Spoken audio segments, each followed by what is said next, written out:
Bennington show. Monday, August 1st. We just put away all of our July stuff. We've moved out our August patio furniture. School's coming up. 844 Rock God. 844 Rock God. This is the Bennington show. I'm Ron Bennington. There's Gail Bennington. Yo. And I'm Ron Bennington. Who picked the song today, Gail? That was Vito. Vito picked the song today. All right, Vito. I get that the whole Montreal trip was fun and everything. The enthusiasm stops now, okay? Not the boys are back in town. We just took a trip to Montreal. That's it. Your excitement needs to lower. It's been a lot. But we're all back together. I know. I get it. That stuff works when you're fangirling around with a camcorder. I don't think anyone had a better time than Vito. I don't think anyone had a better time than Vito anytime. And I don't understand the enthusiasm for seeing some of the things in Montreal that we have in New York. So the idea of yelling out, oh, they have gas stations here. Oh, look, there's a Tim Horton here too. And I'm like, they started it. You got the extra one. At no point was he disappointed, bored. At no point was he at a low. He was like, this is great. Look at that. There's rides here, too. Should we go on them? No, Vito. We I actually said, Gail's not going to go on a ride with you. Okay? We're carny folk. We're not fucking Rube. Really I don't want to see you run through the Shake Shack or whatever you call it. That's for children. They wouldn't let me on. I hate to say this to Chris Stanley, but that thing ran perfectly. Too Great Unmasked, hanging out with Big J doing What's Your Fucking Deal. Also, and I'm sure we'll get to it later, a ton of other great shows that were in town that everybody had a chance to see. Just comedians everywhere. If you go over to the Interbank with Gail's weird little diary thing, it's absolutely hilarious. And you could see, all right, that's when we're leaving. Vito's big smile. Oh, no, that's the beginning of the trip. That's what I'm saying. Yeah. This is when we were leaving New York. That's too happy to be showing up to go on the plane. We're adults. We shouldn't be the ones happy to be at an airport. He really was. He was so excited. He was so pumped the entire time. And I got there before you, and he's like, I don't know whether she's going to kill me or what, but I'm wearing an Obey Gail shirt. And I'm like, I don't care, Vito. I really don't get why you're happy about this. And then I said, he had this giant bag. And then immediately said, would you just check your bag? No, I like to have my bag with me all the time. No, they're not going to let you put that bag on the plane. It's a 50-minute ride, so we're not going to be getting in with an enormous jumbo jet. It was a small plane. Yes, it was. Too small for some. Yes, for our gang. But Don had just read the Otis Redding story, so we wanted to see if we could end up crashing into a lake. Because all you ever say is, don't put us on a small plane. I mean, everyone says that. Yeah. You know, I don't care. You could travel the whole world and you go, it's not too small of a plane, is it? Right. You don't want to feel every bump, every little air pocket. You know what you want? You want a wall between you and the pilot. You know what I mean? You don't want to see what they're doing. You know, you just want to act like I'm reading, and I'm just. You want to treat your trip like you're in a waiting room, not on an adventure. Yeah. You don't want the pilot. I hope this turns out well. You don't want the pilot to yell out, "Can everyone swim?" You know. You want a businessman's flight.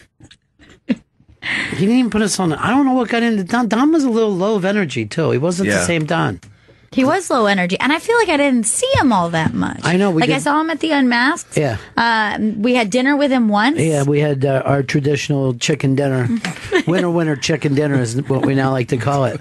But he wasn't, maybe just compared to Vito, he wasn't pumped.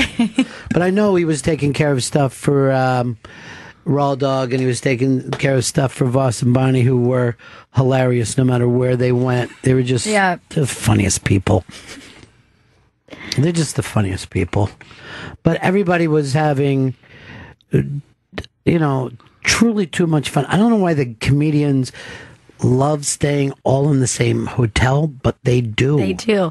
Now, I'm going to throw something out there. It's a concept that only I've come up with. Okay. It's like summer camp for comedians. You know what? You know what I mean? You nailed it there. You know what I mean? Like, I started to say that to people, and they were like, wow, I never thought of it that way. No one has said that to me yet. Well, when they did the Wizard of Oz, there was this legendary story that, this was in the 1930s, and they had hired just about every little person they could find to, be in the movie. And those people had never been around people of their same height, background, interest. And they went buck wild, right? They were partying, they were banging each other, they were just swinging from chandeliers. And that's how these comics get. Like, they're just so excited to be with other comics. It was, and any time that there were comics congregating in a place, either outside the hotel, in the lobby, outside of a show, right, down the block, it was just like, there was like a very strong camaraderie. It was great. It was a lot of fun. If you wanted to run into every comic, stand next to Norton, because they run at him, hoping to catch a little buzz, It was very funny for me to see how many people would just, hey, Jim, what's up, buddy? Was this funny? They idolize somebody in the same business as them. I thought it was funny how surprisingly fun it is to be like, I see you every day, but now I see you here, like in a different place. Everybody like from someone Raw like Dog. yeah, exactly. Like bumping into Jim Norton out there. We're like, hey, what are you doing What are here? you doing? Yo. Yeah, well, I get that way sometimes when I see people who I don't, I see at work, but then I see them somewhere not. Who's the DJ for 50 Cent? I fucking forgot his Who right Kid. name. Who Kid I love, right? Mm-hmm. But I've only seen him at work. One day I saw him on Fifth Avenue. And what is that? 400 yards from here? And we hugged in the street. And then he told me about a root canal. And I'm like, if I saw him, I'd be just like, what's up, dude, here. Right. You but wouldn't. because we were 2 blocks away. You're like, this is great. Who Kid? What are you doing here? This is fucking nuts, dude. Root canal, huh? That sucks. It was. Here's the other thing too. Well, are we going to follow along here? If you want to follow along with Gail's vacation pics, which I would normally say, only matter to the people, but you might get a kick out of some of these. By the way, I love that. That was your room. That picture. That was looking out over the festival. And it was so great. It was such a great view because at night, the crowds that would gather for various shows out there. They were unbearable. Chris took a picture somewhere. I don't know whether we ever put it up from your room of the enormity of that crowd. And it was not. Yeah. It wasn't a crowd you wanted to be in. There was that many people. And that's saying from like a New Yorker looking down, I'd be like, ooh, I'm very overwhelmed. Yes. I'm not sure I want to go down in this. It's like we don't go to Times Square in the middle of the night. You see if somebody, that's the picture. Yeah. That when he showed me, I'm like, ooh, who'd want to be there? And then I was like, oh yeah, I was just there half an hour ago. We were just in that. Yeah. All right, so this is the other thing that became the running joke from the airport, which already annoys me, that there's so much fun waiting for a plane that nicknames get started. And by the way, to do this, I don't even understand the fucked up nature of how these things got put up. They're backwards. Okay, so you got to go to the bottom? Yeah, so scroll but not all the way to the bottom. You got to go 2/3 down. Am I right, Chris? Yeah, and then that's day one. You're looking for. Oh, yes, you're right. Day one, Thursday, July 28th is towards the bottom. So where it says day one, Thursday, that's where we begin. We scroll down, then we go back up because I was posting them each day, so we were updating at the top. We got to figure out a way to make that less confusing. Maybe we should flip them for real. So Vito got excited because his favorite pizza place is at the airport. Right. A pizza place that he could go to at any time here in the city is in the airport in New York City. Now, there's only 2 ways to react to that. Oh, shit, they do the same thing. Or B, oh, this is easy. Convenient. This is convenient. Not, I'm ecstatic. And there's, what's the name of this pizza joint? Artichoke? Artichoke pizza. Artichoke pizza, which has an enormous amount of cheese, right? Yeah, it's and it's very runny and gooey cheese. Creamy. It's Right. like cream sauce on top of pizza. He's eating both. And then what's the nickname you guys gave him? Carbo load. All right, so carbo load. Because he needs a carbo load for the big trip. Now, I'm going to also point this out before we talk about carbo loading. It's a 50-minute trip in the air. Most people here have that long of a commute every morning. 50 minutes. And he was really pitching Artichoke. He was just like, you really think that once we land, we're going to want to get food right away? No, we're going to be excited. We're going to want to hit the streets. We're going to want to go to the shows and the parties. We need to carbo load right now. No one needs the carbo load. A marathon is the only time anyone carbo loads. Now, the other thing is we figured out that Vito, he gets 2 slices. Instead of eating one slice and then the other, he eats both slices. Bottom to bottom. Yes. He eats the point off of both slices. Never seen that before. He loves the point. It's because all the cheese falls off, so then you get the thick top part to scoop up all Crust, the cheese if that you you will. dropped. Yes, the thick top part is what mortals, human beings, Homo sapiens, refer to as crust. I call them breadsticks. Well, they're not, though, unless you're at Pizza Hut and you're mentally challenged. All right, so there he is, carbo loading. All right, keep going. There we are on the plane. And what's happening now, Gail? So this is a little travel tip.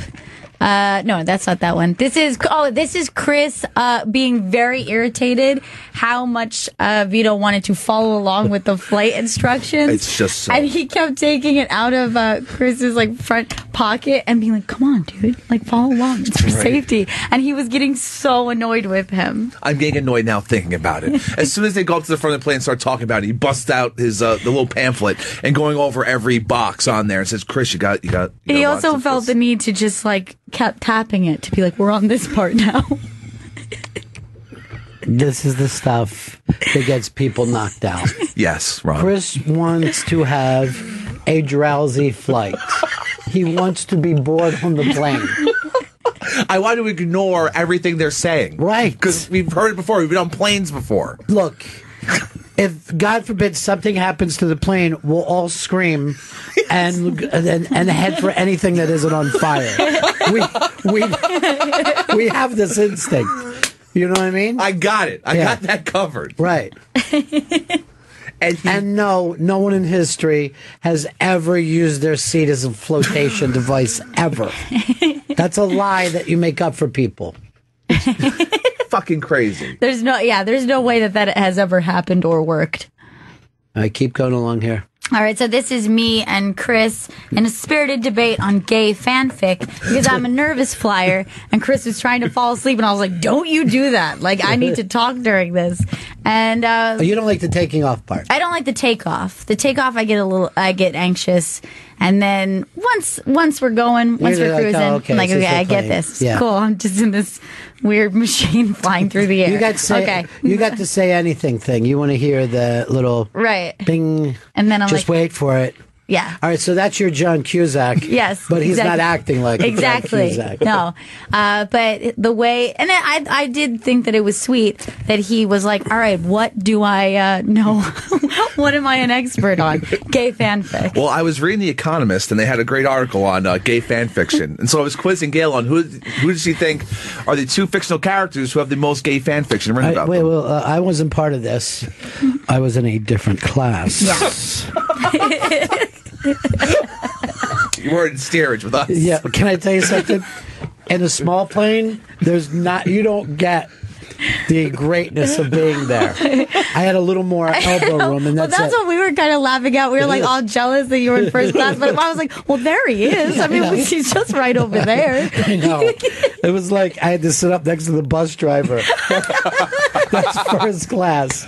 I had to sit with the nerds. Essentially, you were line leader. That's what you were. I was line leader. You know, and it's a great spot to have.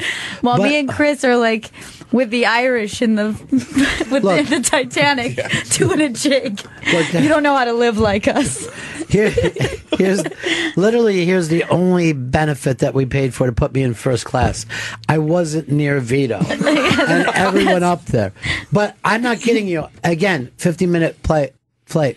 There was a guy sitting next to me with hotel slippers on to relax, and another person with that had like the neck pillow, and I'm like, this is a 50-minute.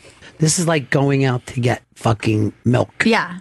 In fact, when I was feeling a little anxious the morning of we were leaving, I was thinking 2 days ago I was stuck on the train on the way home for twice the length that I am going to be actually in the air on this flight. Right.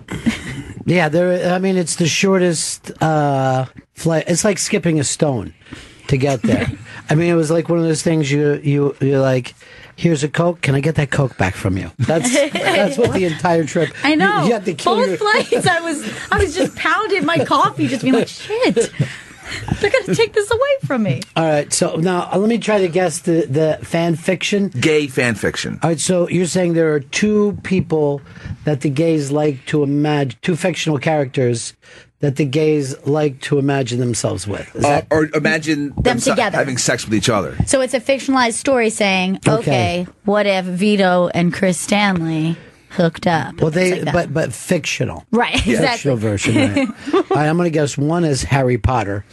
Correct. Oh, I thought I was fucking doing a kid-touching joke. No. Correct. Wow, now I'm embarrassed. It took me forever to get to that because I was like, it's not going to be children. I went right for the joke, and I'm fucking suddenly winning Celebrity Jeopardy. In fact, I think one of my early guesses was Snape and Dumbledore. Oh, God. Because I thought it was going to be for adults. Mm-mm. Yeah, one is Harry Potter. The Flash? Mm-mm. No, Aquaman? It's within his world. Yeah. Oh, within his world. Yeah. His best friend, Ron Weasley? No. You'd think. Let's see. Who was the one that Gary Oldman played? Snape. Severus? Oh, Severus. Yeah. Severus No. Black or something. No. Sirius Black. Sirius Black. No. I like that you called it Severus. And for one fucking brief moment, I can feel superior to you in nerd stuff. Severus XM. I don't know who the other one is. Draco Malfoy. Oh. I know. The little, the evil blonde kid. So the entire gay fan fiction database, they have the most stories written about those Can I tell you something? I can't believe that you walked through customs with that article. I didn't feel comfortable reading it. It's literally, you didn't feel comfortable working it You off. seemed comfortable talking about it. You were using your dick as a marker. See if I could read to follow along. But clearly, I'm pleasantly entertained by the conversation. I'm just happy to not be thinking about the takeoff. You don't look nervous at all, and that's a very nice picture of Chris's eyes. All right, let's go to your next picture. Oh, this was wondering what I was doing in first class. And I sent you a picture of me reading Gurian's book. Laughing Legends. Now, I can this stay between us? Yeah. I left that fucking book on the plane. Oh, no! Shit. It had a beautiful thing he wrote for you. I know. Chris, maybe you could call the airline and please. I'm going to contact Delta. Oh, yeah. And then also contact the hotel and get on my shoes. Gotcha. Yeah, I thought I'd send you a little funny pic. But it is funny. A good book. It's about all the laughing legends. See, the thing that doesn't work is the comedians aren't laughing. That's what I was confused about. I thought this was the story about the best laughers. Their laughs are so legendary. I would have put Larry for Yonkers in that. He's always a good laugher. He's a solid laugher. All right, there you are with your same pic. Yeah, so this is me in the hotel room looking over Rue St. Catherine and the festival. Wait, it was a great view. Thank you. I didn't know that was the name of that square. Rue St. Catherine. What's Rue mean there? That's street. Oh. Rue means street. So I learned a lot of French. I know. I saw a lot of Rues up there. Oh, what's this? A gig that you went to? So, no, this is the variety party. You guys were at a party. Yeah. By the way, within 15 minutes. 15 minutes.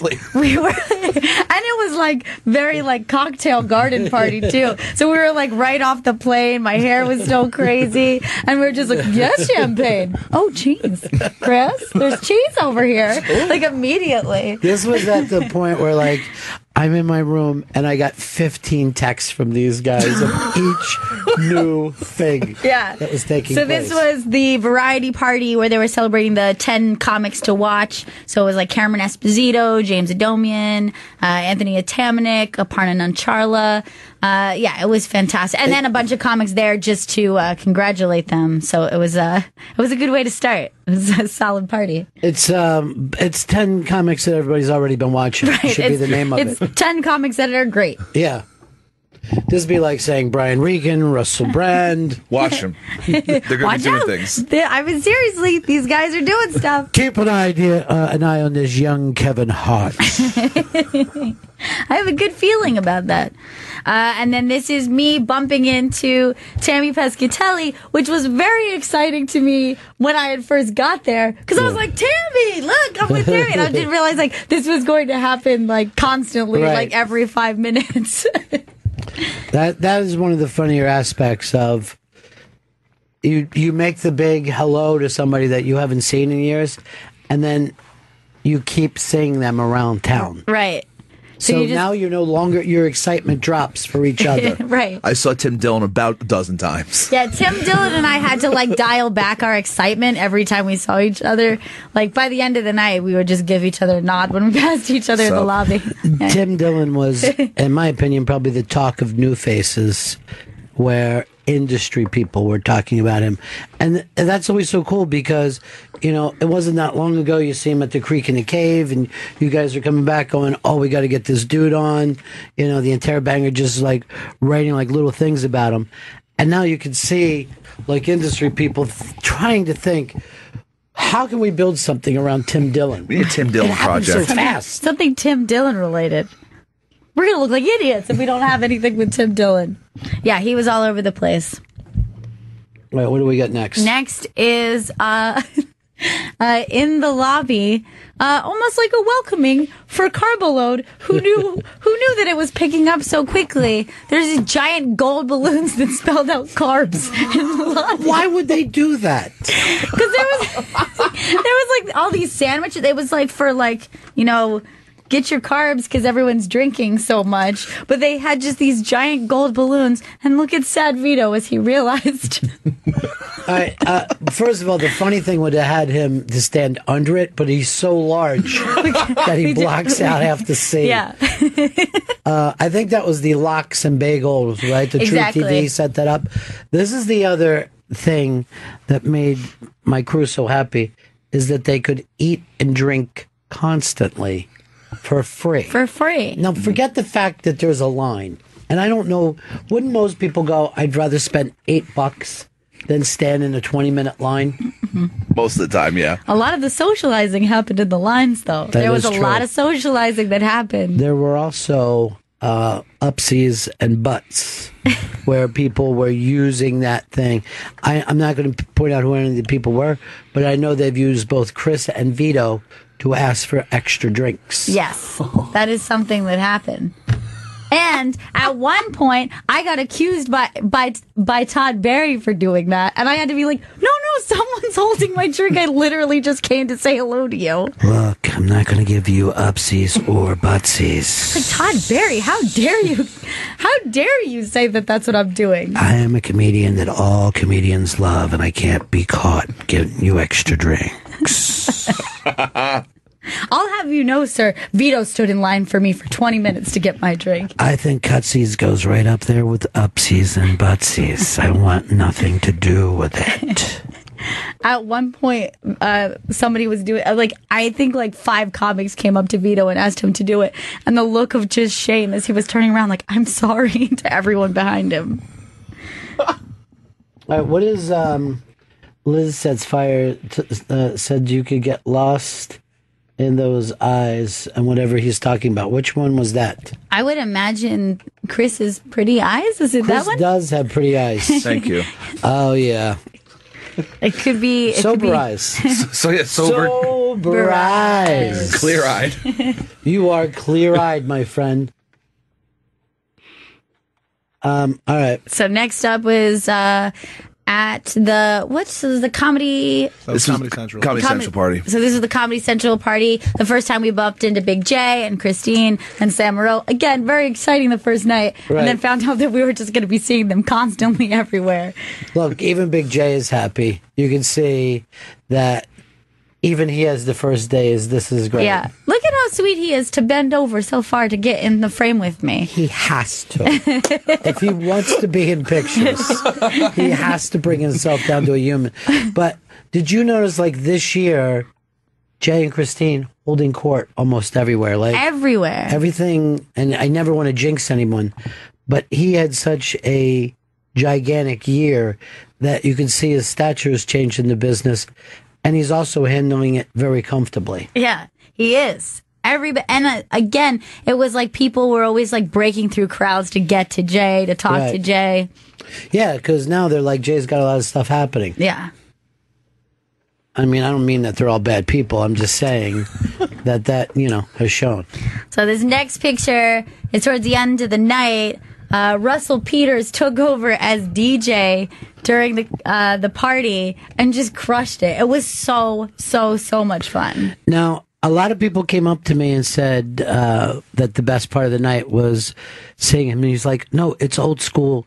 He's learned an old school DJ. I go, no, he is an old school DJ. Yeah. Like, Russell, I maybe DJ'd before he even started stand-up or simultaneously or something, but DJ isn't something that he does for fun. He's been paid for it. And I know that he doesn't like the laptop guys. Like, he likes old school, moving around vinyl. But to be at that party and having him DJing must have been a blast. It was so much fun, and there was points that everybody's on the dance floor and dancing, and then people were like looking over and they wouldn't realize, because it's not like he made some big announcement that he was going to do it. It's just people started to be like, wait, is that Russell Peters? What? Yes. Is Russell Peters DJing now? So everyone was going crazy. All right, now we're on to day 2. You can follow along on the iBang. Gail was putting these up daily, but it's funny to see them together as an album. There's Vito not being the tallest guy in a picture. It's a shock. How tall are you, Vito? 6'2". 6'2", and he's got half a head on you. Yeah, so this is Vito hanging out with Blake Griffin, who was he was hosting I think 2 or 3 nights doing the mystery show. And so that was like the morning after he had just done the first big mystery show. And and again, it was one of those people that the first time I saw him, I was really excited, and then me and Gail bumped into him 4 more times. And this is like an NBA superstar athlete, and I'd see him every time. And there was one point where I was just like, "Hey, Blake." Well, this was the funny thing, because the first time I saw him was on the street, and I'm like, that dude kind of looks like Blake Griffin, but he wasn't as physically imposing. As I've met Shaq before, and I met a lot of NBA guys, but there was something about him in the crowd that nobody was bothering him. Maybe, I guess it's not a basketball city. Yeah, that could be it. I was thinking that doing these shows must be a blast for him for that reason, because he certainly is being, recognized and getting attention, but it's not the insane, massive NBA fan attention. If this was an NBA event, he wouldn't have been able to leave his room. You know what I mean? This is a guy who has to worry about paparazzi even, And he was just very comfortable there. Yeah. People were talking to him the way they were talking to each other constantly. Now, did anybody see this show? Because I guess he does some stand-up. No, Vito and I tried to get in the first night just before that party that we ended up at. But it was completely sold out, and it just looked like body to body in the room. Yeah. So, even with a pass, even with an all-access pass, we're like, we physically can't get another human being in this place. That's crazy. Yeah, it was huge. So this is the Andy Kindler State of the Industry that he does every year, which is always there's always tons of buzz about it. It's always the number one thing to do. It's his 20th year of doing it. And when people are like, you're going to the Kindler thing, right? You're going to the Kindler. It's the one thing that everybody in the industry feels like they have to be at, because he may say something that everybody's buzzing about later about, some comedy superstar. And it's like everybody in the industry wants to be there. But they want to be like, I was there that day. Yeah, exactly. And there were tons of comedians in the audience. That was maybe of all the shows I went to, the most where I saw comedians just there in the audience. I was hanging out with Bobby Slayton during this part. Bobby Slayton wants everybody to know that this is my grief counselor. She's taking her up to the room later. Hey, with her. So, I'm trying to bounce back. I really do. I'm crushed about my wife, but this chick is amazing. Did you hear about Flancy went to, I saw Bobby, I'm not even kidding, for 85 seconds. Mm-hmm. And he told me 100 personal things about himself. His penis, anal came up, and then went through Flat's entire coke and fucking sex tour of Costa Rica. I'm not even kidding you. He's off the plane for 5 minutes. He's got a bag of fucking coke like this, like as big as my arm. And he's picking up hookers down there. It's a whole different thing. It's legal, and people are proud when their child's a hooker, And I'm like, I got to go start Unmasked. But I just want you to know 2 things. Asshole, cock snorting. Got you, Bobby. He's amazing. But yeah, he should seriously be like a fucking gossip columnist. He really should. But he was fun to stand with. He's great. He's great fun. He never is at a loss for words. He really isn't. The next picture is Ron Bennington and Barry Katz after great day. Post Unmasked, and that Unmasked was so phenomenal. It was like he just had like the most insane, crazy stories. Yes, his life is a life well lived. I mean, the people that he's not only been with, but people that he worked through from when they were kids. Jay Moore, Dane Cook. I'm trying to think who else is on that list. Dave Chappelle. He's got Chappelle's stories and was there, was managing Chappelle when Chappelle turned the money down. So just going through those stories and the fact that he's one of the few guys who thinks about the philosophy, so many comedians just running around being buck wild. They want everything, or they feel like they have nothing, whatever. All comedians are kind of crazy that way. But to see somebody who helps guys set up stuff and the only people that he'll manage, you know what I mean? Like he only wants a certain type of person. Meeting him, I could tell immediately why he's so successful at what he does, because in a conversation, even though there's like a million things happening around us, he was like so focused on the moment and so sweet and so interested, and just like, you're like, oh, this is why you do so well what you do, because you make people feel like their careers are the most important thing to you in the world in that moment. Right. So yeah, I was very impressed. And I had talked to 15 guys at least up there who was like telling me that their career isn't going well, and I'm like, you would have killed for this career. You know what I mean? Like, you're not appreciating the fact that you were, a top 1%er. Yeah. In your career. And yet, I guess that's probably what gets people to... that's drive, really. It's like you have to figure out the difference between feeling disappointment and just being like, oh, I'm just driven. Because if you're saying to yourself, I wanted to do this and I didn't get to do that. Right. You've got to put it in a place of being like... But I also want to say this. If success doesn't bring you joy, right? Why are you doing it? If you're chasing something that doesn't bring you joy. And that's an addict. You know what I mean? Like, an addict is sitting around saying, I feel terrible, and doing another line. Yeah. And that's what show business can be. There. Maybe I'm ready to start managing careers. Get a hold of Tim Dillon for me right now. Tim, I can take you places. Listen, I got a hold of Flats, and he's going to be waiting for us. Oh, you know that his knees are in terrible position, right? You heard he's probably getting each thing done. I heard about his health. Oh, my God. I heard about his penis. Big bag of coke he gets right from the cab driver. Well, why would you? He's so excited to tell his story. I don't know if you get. He made it seem like you got a shopping bags full of coke and 2 fucking hookers. Look at it. Look at this girl. She's my grief counselor. She's sitting up in the room right now, and I have to look at a picture of her. Holy shit! Fantastic. Look at her. W, you wouldn't want to go up there, right? Come on up. All right, that was fun though, Barry Katz. This is Chris Stanley practicing his kicking in Montreal. I don't know anything about form, but I'm told, this is how it's done. Well, the form's perfect. You can see that he's extended to almost 38 degrees.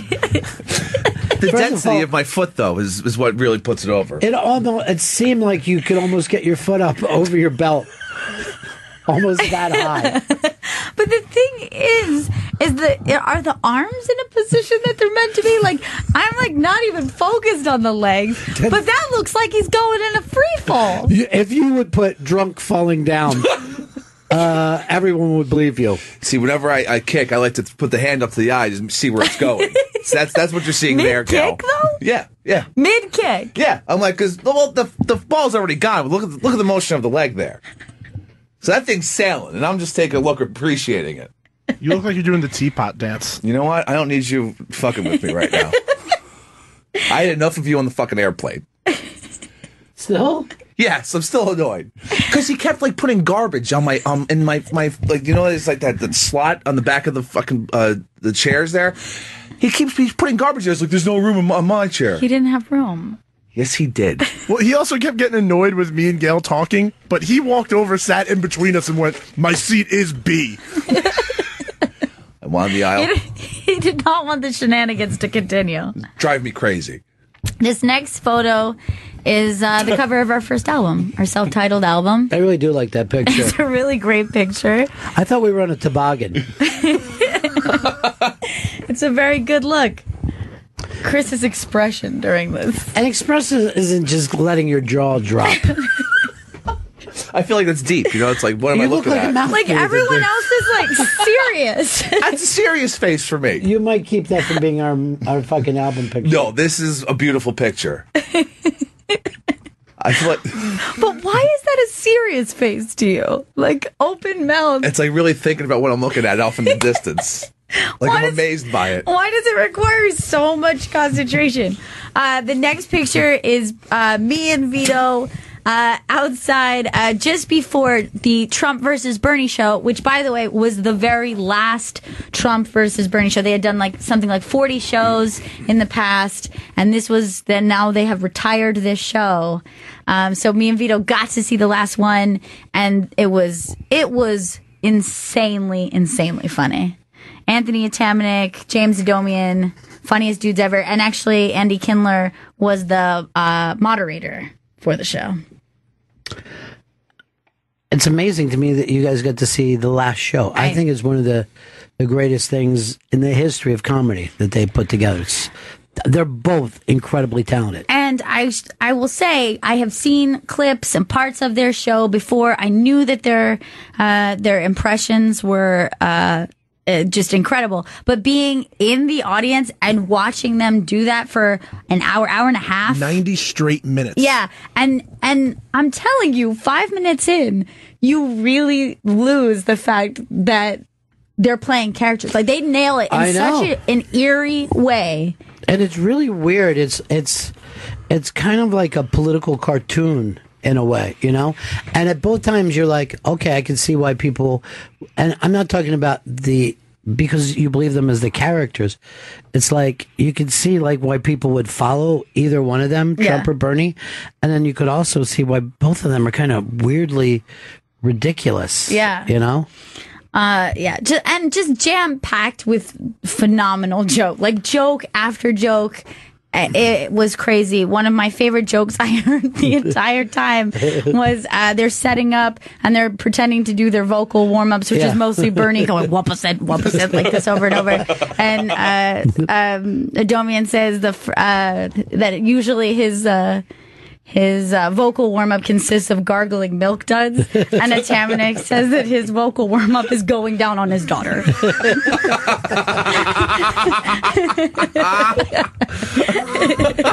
She's attractive. He's pointed that out to us a couple times. Now, when we were up there, I think it's or maybe the day before we left, so we didn't have a chance to talk about this. It's when Bernie conceded, and it was very, very powerful moment. But his brother is the one who threw him the Vermont jokes.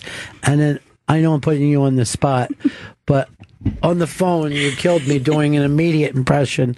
This is, I'm going to make you do it. This is Bernie Sanders' brother. Who's actually named Larry Sanders. Larry Sanders. And he's giving out the Vermont votes and gets to, be the person who says that Vermont goes for Bernie Sanders. So I'll just let Gail do it. It is with great pride that I nominate Bernie Sanders. She did that on the phone to me seconds after I heard it. It sounds exactly like him. Fucking great. That was, but at the same time, that was such a powerful fucking moment. It right? was so powerful. And it was just so sweet. Like Sanders sitting there, his wife just like puts her hand, she doesn't like grab him and squeeze him. She just puts his hand on his shoulder, knowing that he's like going through something very emotional to hear his brother. And it's also like he knows it's over too. It's not like it's the kind of pride that it's like I did. It was like Bernie was Rocky. You know what I mean? He just like he went the distance, and Well, that's why that Sanders Trump speech was so great, because most people don't realize 2 years before this, Trump was not a Republican, and 2 years before, Bernie was not a Democrat. Yeah. So the fact that these two guys didn't even run as like a third ticket or a fourth ticket and get 15 or even 28% of the vote, both of them were taking over a party that has existed for over 100 years. Yeah, I mean, it was seeing both parties getting hijacked. Yeah, it was crazy. And Bernie, who, of course, early on, I mean, we were saying, Trump is unelectable. People were talking about that. But Bernie seemed like, oh, that's cool, but that'll never catch enough attention. He started off with like something like 3%, and everyone's like, oh, okay. And then it ended up being like 48%. It was crazy. He was a self-described socialist. Yeah. Running as a Democrat who got that much. And then people were surprised when the WikiLeaks that, that the DNC didn't want him. You're like, no, they didn't want him. He wasn't in their party. Right. You know what I mean? Like, it's fucking crazy. And that, 8 years before, people were calling Obama a socialist, and he had to defend himself and be like, I'm not a socialist. And this guy's like, oh, I am. I'm definitely a socialist. Bernie Sanders. Bernie Sanders. So great. I nominate. That's the best cutest Vermont accent ever. Like, those dudes must just stick out like a sore thumb there. Yeah, the fact with those that accents. Vermont is embraced those guys. The country embraced Bernie Sanders. I mean, he and his own people, we're like, no, we want to keep this thing going. What are you talking about? Now we have to sit around and be responsible. We've been irresponsible all summer.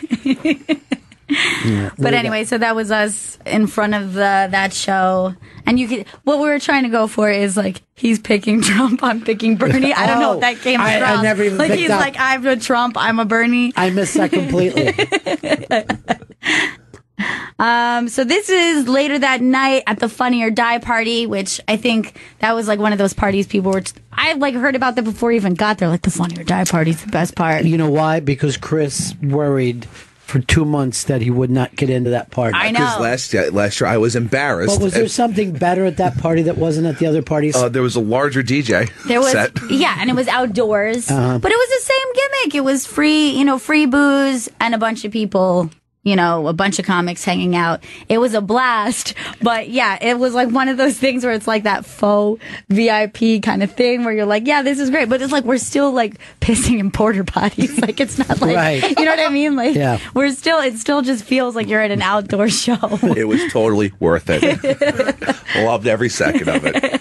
So this is me. And again, this is where a lot of stuff happens, is waiting for drinks in line with Adam Ferrara and Tammy Pescatelli, hanging out, having a great time. They look terrific. Yeah. By the way, Adam is one of the sweetest, greatest fucking people. When you talk about people, like I said, appreciate it, he's one of those guys. Yes. He gets he's the best. That his life is way better than he, thought about when he was growing up in Long Island. And every day he's glad to see people. He's just really sweet. And this is us discussing maybe we could start a Three's Company reboot. We thought. I thought that was going somewhere else. Three's. This is Carbolo Jesus. It's just the title of this. Christ. This is actually him being like, tapping me on the shoulder when I'm in like mid conversation with people, and he's like, dude, seriously, get a picture of me looking like Kanye in front of this light. So I actually had to kneel down and get the Kanye shot for him. I hit that open bar a little hard at that point. He's the worst. He was having so much fun. You don't even need to tell me that. And going into this party, we found out that Vito's last name means fuck in French. Yeah, I made a scene at the gate. I'm waiting to get in, and one guy tells me to stop, and I'm like, oh, fuck, I'm not getting in. And then everybody goes, guys, he's real. He's real. It's not a joke. And I'm like, what's going on? They go, Calese means fuck. So if you lived here, you'd be a really big deal. So All it's right, so wait, Chris just stepped on a punchline rather than letting us hear this thing build. Yeah. But your name would mean Vito Fuck My in name French? would be Vito Fuck. Is that French? I don't know if it's like, I think it's more maybe like a slang that is in Montreal. I'm not entirely sure if it's French, but it's like the same spelling of his name, but then it's pronounced like Calise, I think is how they were saying. Calais. Calise. All right, So- if anybody knows that 844 Rock God, 844 Rock God, if that's a French thing, a French Canadian, But or they just, were freaking out. They were freaking out. well, I got in a weird thing because Chris fucked up and gave me Vito's room and gave Vito my room, right? Mm-hmm. Which I wouldn't have cared about, except for I left my key in the room one day and didn't want to go all the way down, and I had to fucking say to my Asian mate, just let me in, look, these are my fucking suit jackets, that's my, Right. And she was like panicking, and I had to break out a 20 twin to put everything back to ease for her. I'm going to expense that. I want you to expend a lot of shit that we're not supposed to. But it's never a big deal that you switch up rooms that way, unless someone's trying to call you a Kanye Jesus picture. Yeah. This is Chris, very starstruck because we bump into Jeffrey Gurian at the big Funny or Die party. And this is him fresh out of the Oh Hello show, which he had done that night. So he was still rocking his Gurian Angels jacket at the party. This will annoy everyone who thinks that Gurian blows things out of proportion. Not only did he get to do Oh Hello with Nick Kroll and John Mulaney, who are taking this to Broadway. How do they say Broadway? That funny? It was Broadway. like Broadway. Broadway. We're going to Broadway. Not only that, because he walked out, Gurian walked out, the place went fucking crazy. And somebody was saying to me, they're like, why would they give a shit that is I'm not going to say who the person is. All right. But it's someone that gets a little annoyed by Gurian. And I'm going, look, I'm a big Spinal Tap fan. If I met somebody who had a small part on Spinal Tap, Yeah. You'd go crazy. I'd go crazy. I'd talk to them about every detail that they could Like, what remember. was that? What Yeah. was it like? By the way, were you there when Big J was doing the Gurian impression? No, I wasn't. We got to get him to do it visually, like on a scope or He something. does good impressions. Well, this was a mime impression, and it's the fact that you're never off the record with Jeffrey Gurian. So he just does this thing while you're talking to him, a camera just moves up, and like it was so funny. And then he was doing it with a notebook. So he's like, Let me ask you something. and he's like, I'm a little shot in the ass, and I have a short conversation with Gurian, and it ends up in the interrobang. And then I heard, like, that night, you'll probably show that party later, but fucking Mulaney and Kroll saying to Jay, no, we never promised that to Gurian. We just read it on the interrobang. And that made me fucking laugh my ass off. And he was wearing that jacket all the time. Yeah, once he put it on, he didn't take it off. The next day we were on the red carpet. He was rocking it all day long. Did you see the thing that Gurian did with those guys, the Facebook Live? And Gurian says that to me, and he goes, check this out. It's on Facebook Live. It's just sick. And I'm like, oh. And then I hit it, and then it shows Gurian's Facebook, Yeah. and then he says something like, "Check this out. This is sick." And I'm like, "What is? When did we the word? When are we all saying sick now?" You gotta check this out. It's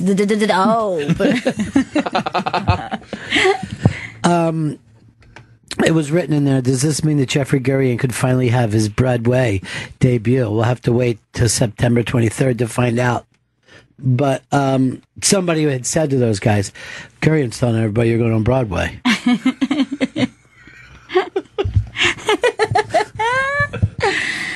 And then this picture here is the Funny or Die party with me and my buddy Barry Crimmins hanging out, having a blast. Yeah, Crimmins was great. I spent like 2 hours talking to Crimmins one night. 2 straight hours. Really? Yeah. We had bumped into him earlier in the day because we were outside of a ice cream shop, and me, Vito, and Chris were all eating an ice cream, and which, by the way, we called chocolate favors the entire time, but that is not, God. that cannot be how it is pronounced. But we thought that was very funny. But Vito, me, and Chris are eating ice cream, and he's just like, "This is the cutest thing I've ever seen." He was like, "This is like, you guys are a couple of all-American kids, like, just out Really? here having a soft serve ice cream, just some real good, clean fun." He was like, "This is making me so happy." Yeah, everybody else is downing drinks. Yeah. And you guys are We were just standing like- in the middle of the street. We're like, we love Montreal. You were saying, too, that the candy shell on that ice cream is incredibly thick. It's so crazy. So, you know, like a regular dip cone that you might have here in the States. It's Yeah. like a very thin. This is a crazy thick like dip that gets hard instantly, and then you're eating it, and it actually feels like you're eating a whole candy bar covering your entire ice cream. It's a 1/4-inch thick. It's it was insane. ridiculous. Oh, you had one, too? Yeah, I enjoyed a chocolate flavor.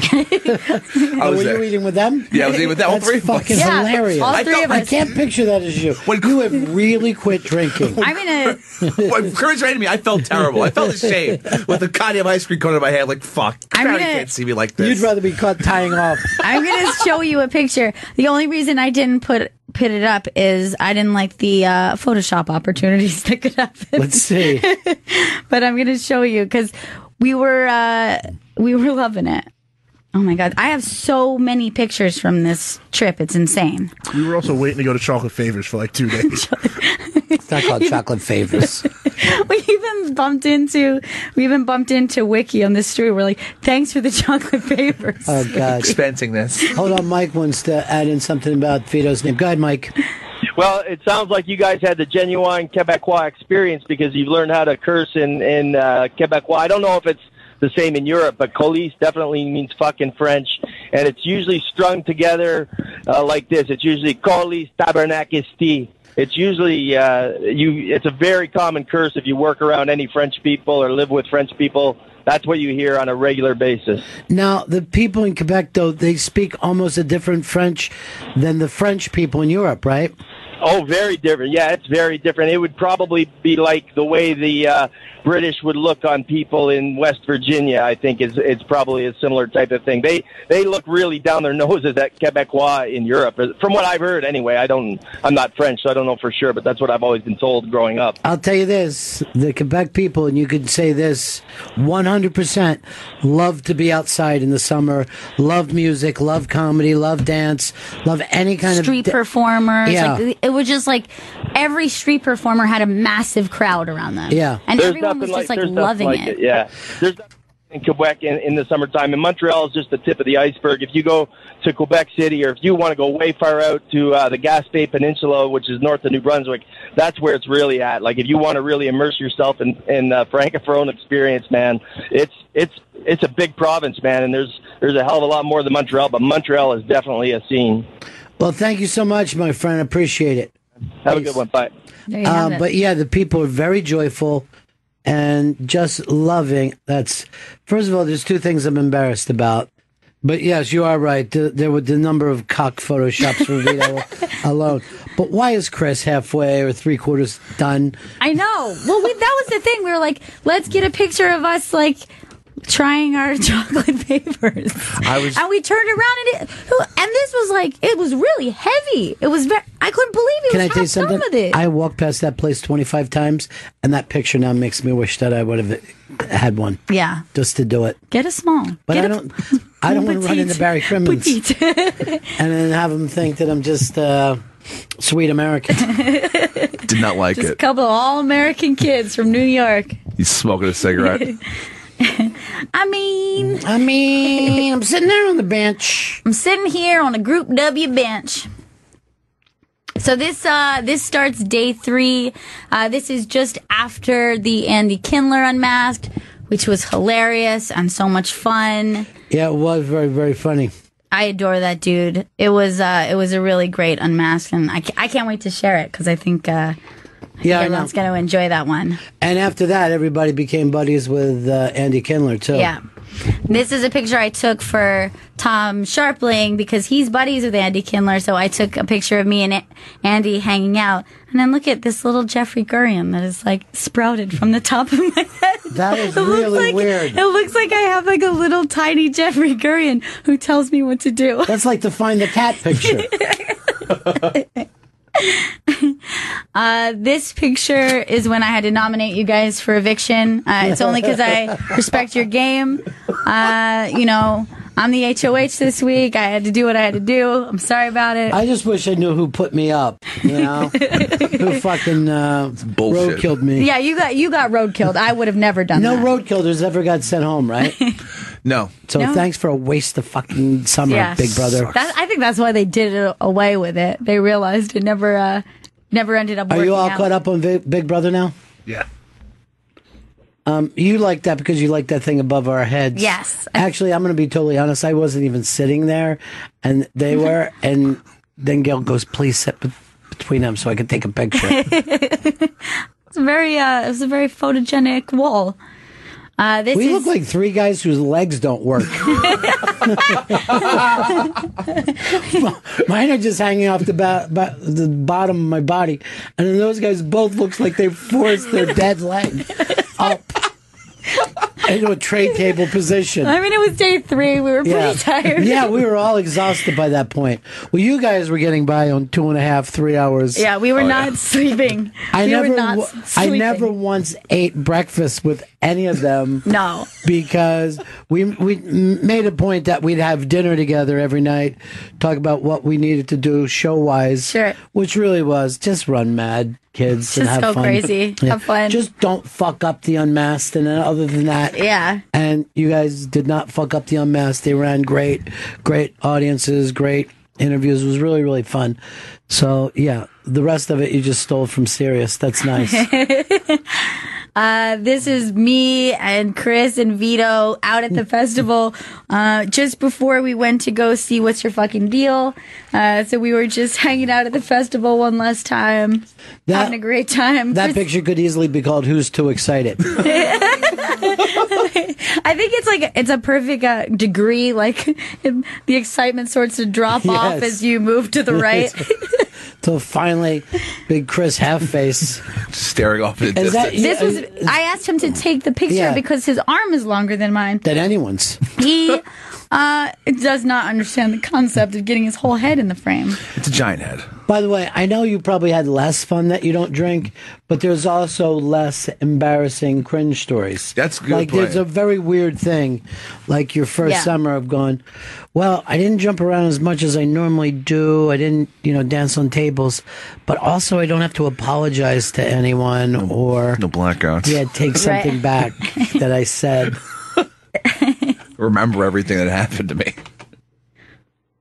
This is What's Your Fucking Deal, which is you and Big J on stage.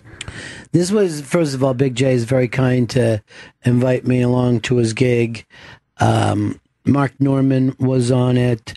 The incredibly funny Rich Voss, Andy Kindler was on it. But for me, the strange highlight was the Wave guys. Oh, yeah. From Roast Battle, who came out and acted in a way that one doesn't normally in a crowd work No, it was show? I think it took a while. Everyone was a little bit confused at first. It was shocking. What was happening? Yes, and that The adrenaline that hit the stage, everyone was like, what is this? And they kept coming at me. it came number one. They brought a ladder out, and then we're diving off it, doing really third-rate Mexican kind of luchador moves. Went into how all you ugly ends, and I'm the one who used the initials. To is this where Chris Benoit killed those motherfuckers? No one in the audience knew what they were doing forever, and it was the only time that I was actually. Kindler was brilliant. I didn't get any enjoyment out of it. Mark Norman was destroying. I didn't care.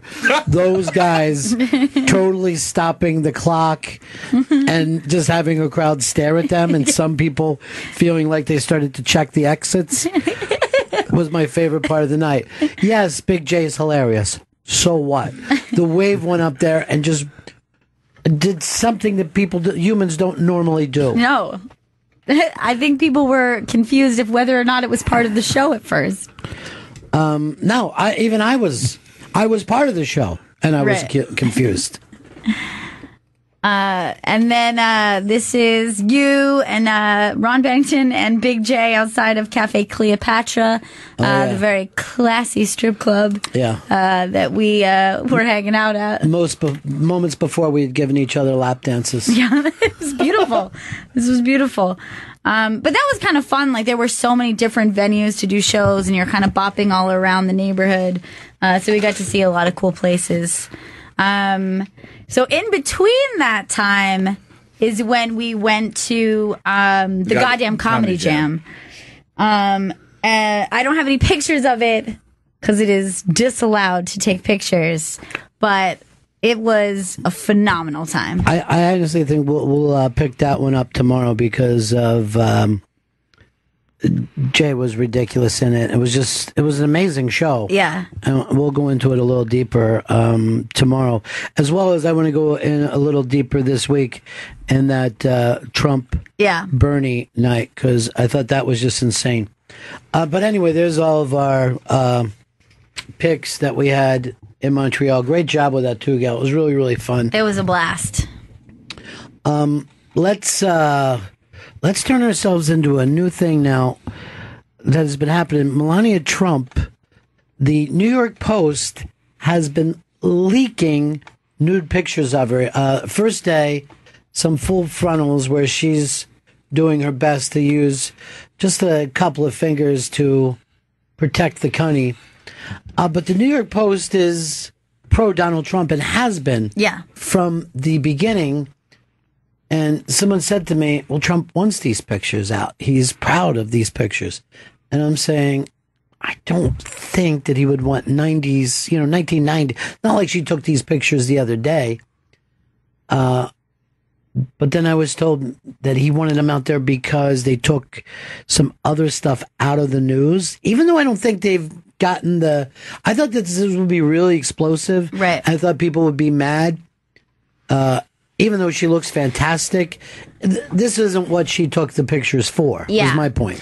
So this was, it was kind of an interesting thing because I know a lot of people were assuming or like just guessing that it could have been a leak that he wanted to happen because of the big controversy of when he mocked the Gold Star mother who was on stage before Hillary at the convention. And, there was... It was one of those things where it was the type of controversy that could upset the right and the conservatives. Well, because I don't know if you saw John McCain today.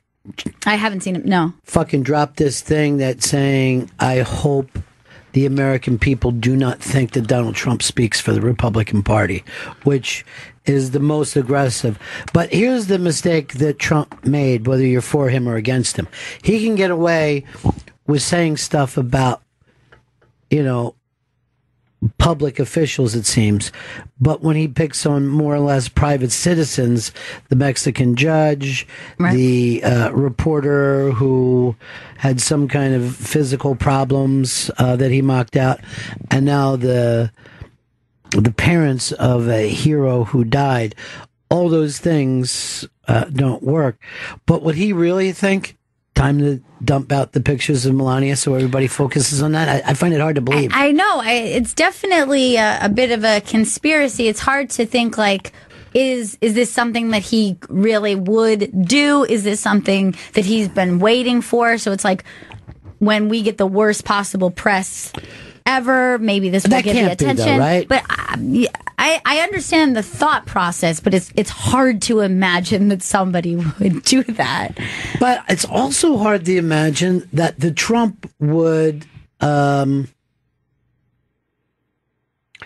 the Post would do something that Trump doesn't want. You know what I mean? Yeah. Like they've been that protective. It's just like you've never seen Drudge do anything kind of bad to Trump or MSNBC, take down Hillary. But today, even since these pictures, they put a little girl on girl action up. A Really? follow-up. Yeah. Is that up on the, yeah, that's up on the iBank too. So it's her cuddling up naked, two young ladies, enjoying each other's company. Hard to believe. This is in the New York Post, the right-wing newspaper of New York City. So if, let's say, the Post was using it for this effect, the idea would be not necessarily that this would be good press or bad press, that it's just so attention-grabbing that how could everyone be talking about, not be talking about the other. I mean, for example, we talked about this before we addressed this idea of, oh my God, did you hear what Trump said in response to the parents of this soldier who had been killed? So it does work that way. I mean, certainly this has much more buzz. It's a sexier story. It doesn't get more buzz, though. I mean, if you look up, this thing hasn't got the heat that I even expected it to get. I think that the general press, I mean, you could try even Googling and checking, but I think the general press is playing down this, which, we had already talked not that long ago, maybe 4 years ago. Hey, sooner or later, there's going to be a picture of a president naked or a first lady naked because it's so much out there on the internet. Here it finally happened. And it doesn't seem that shocking. It certainly doesn't seem like it's going to cost it. I mean, Trump has been married 3 times. This is the later in life, much prettier wife for the husband. Sure. We've all seen that before. She was a model, so it's not shocking that she would have nude pictures taken. I don't think it has the heat that I would have expected 4 years ago. Maybe because we don't see him really as a politician. He still is celebrity status. Interesting. So if this had been a politician's wife or a politician themselves, it would have a different feel to this. But he's still got the sideshow act going of having been a reality star, a guy who's just controversial in the news all the time. I feel like maybe we have not moved him in the place of politician because I think it's still hard to believe that that's the position he's in. When we were in Canada, people would get in conversations and they're like, is this really happening? Yep. And I'm like, yeah, this is real. This is not it's not a made up thing. I had this debate with Andy Kindler when I told Kindler that Trump could win this. And he's like, I don't know anyone who, and I'm like, I know lots of people who vote for Trump. I have lots of people in my family, friends. My friends have also said my parents are very much into Trump. My brother's very much into Trump. Yeah. I see Trump winning Florida. I could see Trump winning Ohio. And that puts it remarkably close if both those things happen. Yeah. I think Trump will win Florida. I also think that those two third-party things, just like that people are now looking at the Green Party and the Libertarians, that's the same exact thing that got him through the Republicans, that there was a lot of choices, and you don't need to win 51%. You can win with 42% or whatever. And I'm not saying this, I'm not saying what Trump has done is not remarkable, but it's also been incredibly lucky at a certain couple of places, and I mean that from a political point of view, that a couple of breaks really went Trump's way, and this could be another one where suddenly everyone's going, why don't we just vote third party? That way we're not really voting for him. I think that could even help Donald Trump. And by the way, there's plenty of people who don't want to vote for Hillary. The Democrats are running their most unpopular person. Let's face it, they're running a woman, right? Which is going to cost them, a certain amount of votes. And then they're running a woman who's had 20 years of attack press against her. Yeah. More than 20 years, 25 years probably of attack press against her. So yes, the rest of the world. Trump, and then when I was on stage with Jay, I did a joke Trump could end up bombing Canada, and they were just like, instead of laughing, they're like, seriously, they're like, are you telling us something that's not being said? And I'm like, yes, I am. But it has all the makings to feel like it could be maybe one of the worst voter turnout in a very long time. Why? I think this should be the most voter turnout. Craig Madison. Welcome back to the States, Benningtons. Thank you. Hey, Jackie O was the first lady seen full frontal naked when she was photographed on Onassis's private island. Just think of what you said there. Onassis's private island. So this wasn't before she got into the White House. It's a totally different thing. By that time, she was a private citizen. Exactly. Somebody had taken a picture of her from, a mile away with a scope camera. This is a person that could be our first lady. She's posed for these pictures, and I think it's got a zero damaging effect. It goes to show you that whole bullshit family values things from years ago. I don't know if anyone ever believed in that. No, certainly not a majority. Even if they pretended to, I don't think at their core the majority do. I saw something that annoyed me the other day, and this might be up on the iBank today. I'm not sure. There was a bunch of television critics who attacked the people who were putting out this show, Westworld, I think is the name of it, because there was a scene where a robot who looks like a human was raped, and they were furious about it. And I'm like, do you know how many people we've watched get murdered on TV? Why are you now telling us that watching a simulated rape are you saying that could lead to rapes, but watching simulated murders, millions, and you get mad when people say that could lead to murder? Yeah, I think there's a lot more attention on it because for some reason it's gotten very common in television as using rape as a device in plot. So it's just been kind of part of the conversation. Well, where's that happening? Because I'm not watching these shows very much. So like Game of Thrones Game of Thrones had a really, really, it was huge. It was a rape scene 2 seasons ago, and the internet went batshit crazy. Right, because some people felt that it was beyond gratuitous in some ways. However, this is a show that has had gratuitous violence, and really that's what rape is. It's a type of violence. And so, it was just kind of interesting that everybody had this focus on it, on a show that had a lot of gratuitous stuff about it. Yeah, and in that show, the first episode, season. Are the critics attacking Game of Thrones at all? That was part of it, yeah. I didn't know that. And there were people who said, there was whether that stuck or not, there were people who were saying, I'm not going to watch this show anymore because now a character that I've really cared about, I had to watch her endure something.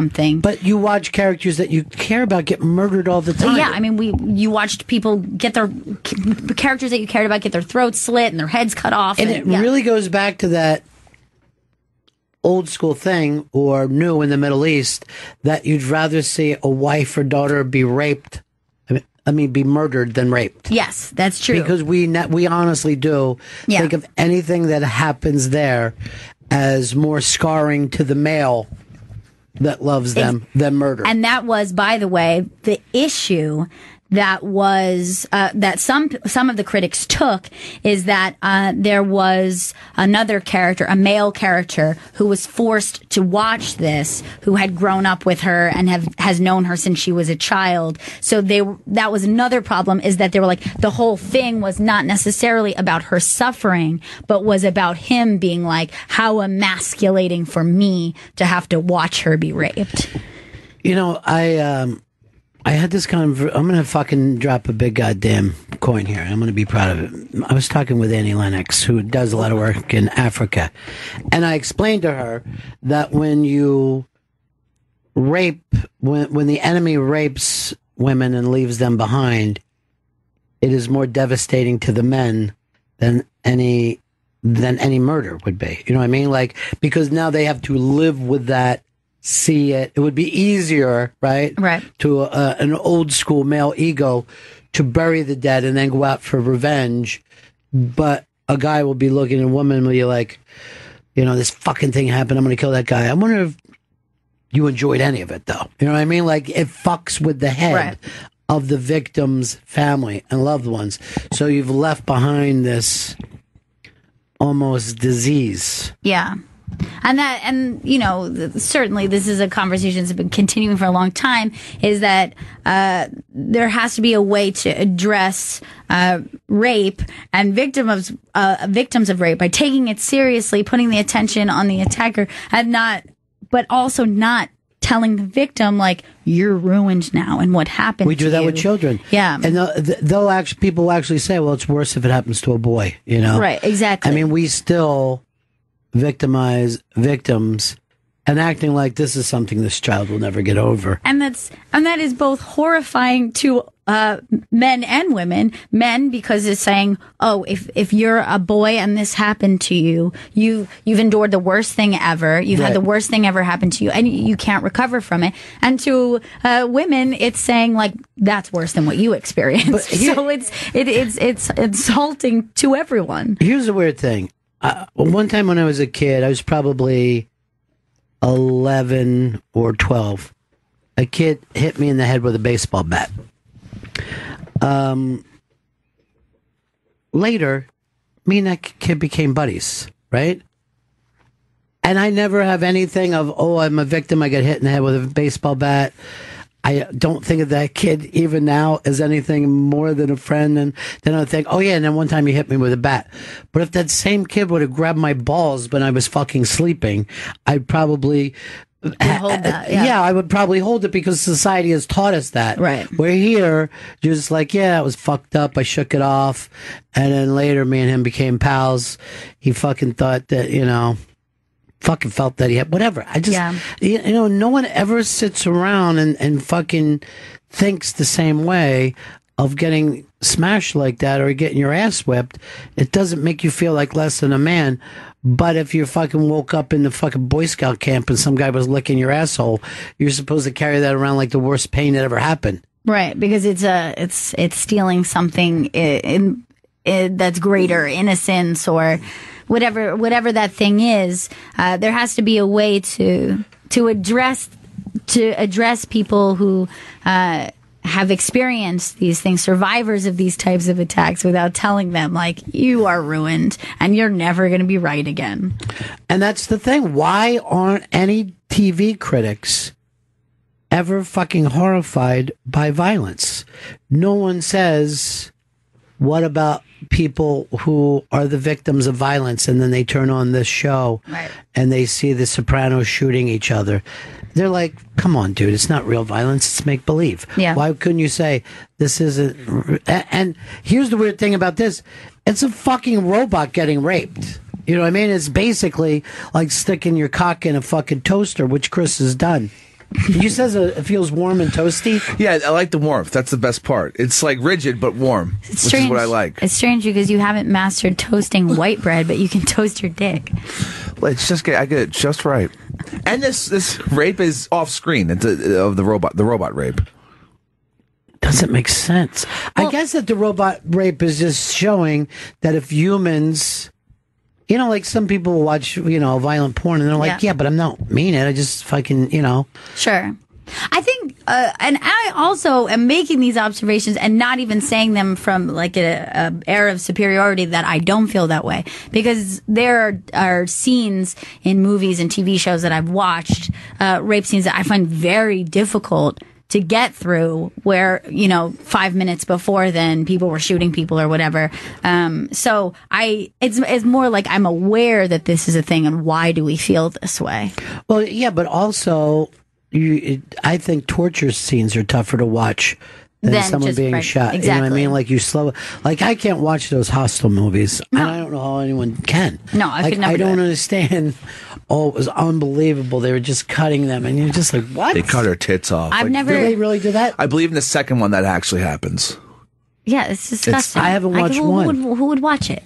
I heard Vito, the concept look of the how first quiet one. he is right now. He watches all that shit. Do you watch The Hostel? He has a tattoo. I don't like horror movies, but the most disturbing scene from any movie I've seen is Clockwork Orange, the singing on the rain scene. I can't get through that movie because. And remember what happened? So the man was forced to watch. it Yeah, really same thing. To this day, I know it's a great movie and people love it, but I can't get through that movie. That was always. I mean, did you ever read the book? No. The writer of the book said that he had to be drunk writing those scenes. It was so difficult for him. Yeah. He had to stay hammered. He wanted to write something horrific. And this in our society is, and that's why, by the way, we're so late to call anyone a rapist, because we put it at the worst place. So you're like, yeah, but it was like a date rape, and she was really wearing a short. Then they start with it's not rape stuff. Right. Like that term. And if anybody thinks it has anything to do with the way women are dressed, the women in Montreal wear so little clothes. The young girls. The amount of cutoffs that is in that town. Yeah. Everyone's wearing cutoffs. Yeah. And you would not think she's asking for it. Yeah. You're just thinking, wow, they are really into cutoffs and tiny tops here. Yeah. There's a lot of ass hanging out in Montreal. And I would say at no point did I think anyone was getting any bad attention or bizarre attention. I didn't see it. I never once thought, and I feel like there are places, maybe not everywhere, but towns in this country that nightlife plus that would have been a little intense to be around. Look, I'm going to make America great again. Make America Canada again. That's what we should do. You know what? You guys just got a Canada buzz going on. Love it. By the way, we never showed the picture, maybe you never put it up, of the new best friend that you made in Canada. Oh, yeah, it's up there. Why did we jump over it? I missed it. Oh, Chris. Chris, really God damn worry it. about anybody breathing Scroll down down. your neck. Scroll. Here it is. That's our new best friend, Justin. We met Justin the first night, and he was the best dude. He was just like one of those. It's like instantly became part of the crew. You know how I had met Justin is because Chris put him to work. So I came walking up, and someone I don't know is sitting at the desk. Checking with people. Yes. Did you send this in through email?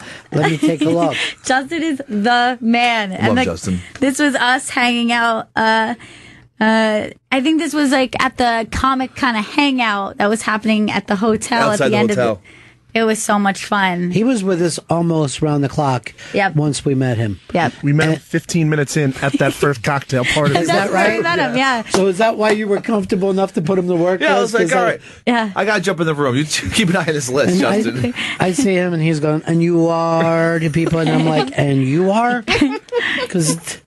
But You're like, you came up to me like, who's the new kid? Like, does he work for us? I'm like, yeah, pretty much. Justin's our new best friend. he's great. Now, what is the thing that he called, like, with the native people? It's got, like, and I'd only heard it before with Robbie Robertson, but there's some kind of nation, something nation. Oh, yeah. I'm forgetting. It was the coolest fucking term. Yeah. And he was explaining to me, this kid grew up, I think, 8 hours north of Montreal. Yeah. So you can imagine, and when I told him, I told the story on the air that when I was a young kid, that we had gone so north into Quebec that my mom was saying to my dad, turn around. Yeah. And go away. I don't want to be around trappers. This is scary. She thought it was going to be like a Canadian version of Deliverance, And I mean, it was one of the most beautiful things. I mean, basically almost untouched wilderness, untouched lake, like so much nature. It was almost overwhelming. But he said that if we kept going north, we would have gotten, I think he called it English Town, but because they taught the native people English instead of French, that the native people there speak English. Really? Yeah. Because there was, I guess, who was running this joint for a long time with the English Canadians and the French Canadians. Yeah, he has some really great stories because, just growing up on the reservation up there, like his grandparents never learned English or French, which is crazy. So he speaks all three. That's like really nuts when you think of it as somebody who can speak English, French, and then like their native tongue that way. I'm like, some people can't even master one. Oh boy! Come on! I didn't say anything. I didn't say your name. We all knew who you meant, though. Yeah, I mean, I did mean it, but I didn't say it. Going. And he's had a very difficult time with the Giants. I know. It's unbelievable. Apparently that day wasn't even an open trial. It was just the start of training camp. What? Well, why would you think that they were giving you a tryout? That's why I saw training camp. I figured that, walk off or walk onto the field. We'll take anyone. And I fucked up. But doesn't mean the dream's not dead. Doesn't mean the dream's not dead. Which means the dream is dead? Doesn't mean the dream is dead. No, let's stop with the first one. The dream's dead, then. I think you were right what you said. Doesn't mean the dream's not dead is the perfect way to put that. So it does mean the dream's dead. Oh, Chris. Alouettes up there. I know. I mean, Vito was pushing for that. Well, did you get to watch some of your Canadian football? Yes, I did. I watched not only Canadian football with French announcers, which I enjoyed. I watched the film Jaws in French. Immediately started to text you guys, leave your parties. Jaws is on, and it's in French. Was it just as good? Oddly, I thought the effects look worse when you're not paying attention to the dialogue. I'm like, that doesn't really look like a shark so much. It couldn't happen, really. That shark's bigger than it was just 5 minutes ago. But it is the idea of saying something that what surprised me is like they don't even try to match up the personalities, With their voice, like with the dubbed voice? It just didn't feel like they had a gruff enough Quint. Right. He was just like a very polite gentleman. Yeah, he was just a nice man who had seen some awful shit. It's like, cage goes in the water, you're the cage. Yes. It would be like if we heard like English dubbed to English, we would just hear, sorry about scratching the board, I'm just trying to get everybody's attention. We are going to take a break here for a moment. We got a guest coming in a little bit, though, right? Yeah, we have a comedian Jackie Cation coming in. Her podcast, The Dork Forest, is available on iTunes and the All Things Comedy Podcast Network. And her special, This Will Make an Excellent Horcrux, is available at comedyfilmnerds.com. I don't know what that means. Horcrux is a Harry Potter reference, I believe. Now, I also want to point out that you have all your pictures, but the iBang has some fantastic pictures, including the one that we call Beautiful Chris Stanley. Did you see that picture of you, Chris? Yeah, that was on the Thursday, July 28th post. All right, let's just go down and find it. Oh, it's you and Bert Kreischer. Make that as large as you can, because you have taken 15 years off. You actually look your age in this picture. He's a clean teen. Yeah, That's what he looks like. I'll say my hair looks great in that picture. Your hair, your skin. Yeah, you look isn't clear. Look at the oily. eyes. Yeah, the eyes. Very cleared up eyes. I'm just excited to see Bert Kreischer.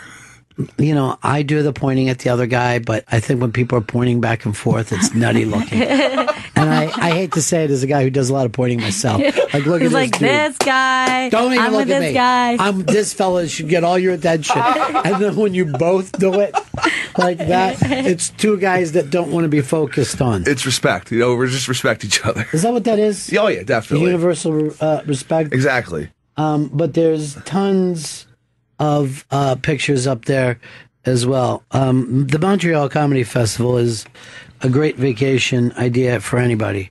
I mean, the amount of shows people have gone. Well, I'm glad you put that. What is that place that Gurian's in a glass box? It's like it was the Facebook Live booth, so they were having people broadcast on Facebook Live, but you had this nice little well-lit setup with a nice backdrop, and I looked in there, and it looked like somebody had just captured Jeffrey. I went over and tapped on the glass. You know, Wake up. I saw Jeffrey last night, and the following morning. So the last night he comes up and he looks so fragile. He's like, I'm really not eating enough. I'm not getting enough rest. I just want to see Ari's show, though. You know, the story show is like, I got a couple of stories myself. I could tell the heart attack story is a good one. And I'm like, are you doing stories? And he goes, no, I just want to see how it goes in case they ever want me to do one. Not well, though. Not well. And then I see him the next morning, right? And I was just, you know, going to fucking grab like a quick breakfast sandwich before I left it. Mm-hmm. And I see him down and he's like, what are you going to get? I'm like, I'm going to, you know, literally grab a breakfast sandwich and eat it while I head out to the car. And he goes like this. I can't eat a breakfast sandwich. Do they just have eggs? Like just eggs? I go, I have no idea, Jeffrey. I can't, you know, all that carb. You can't have all that bread in the morning. See if they just have eggs. I'm not going to. I'm not going to sit around and worry. He's weak. Yeah, he was so weak.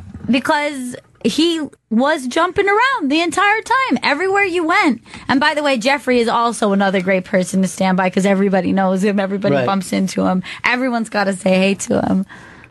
Or they say to you, who is he? Right. It's one or the other.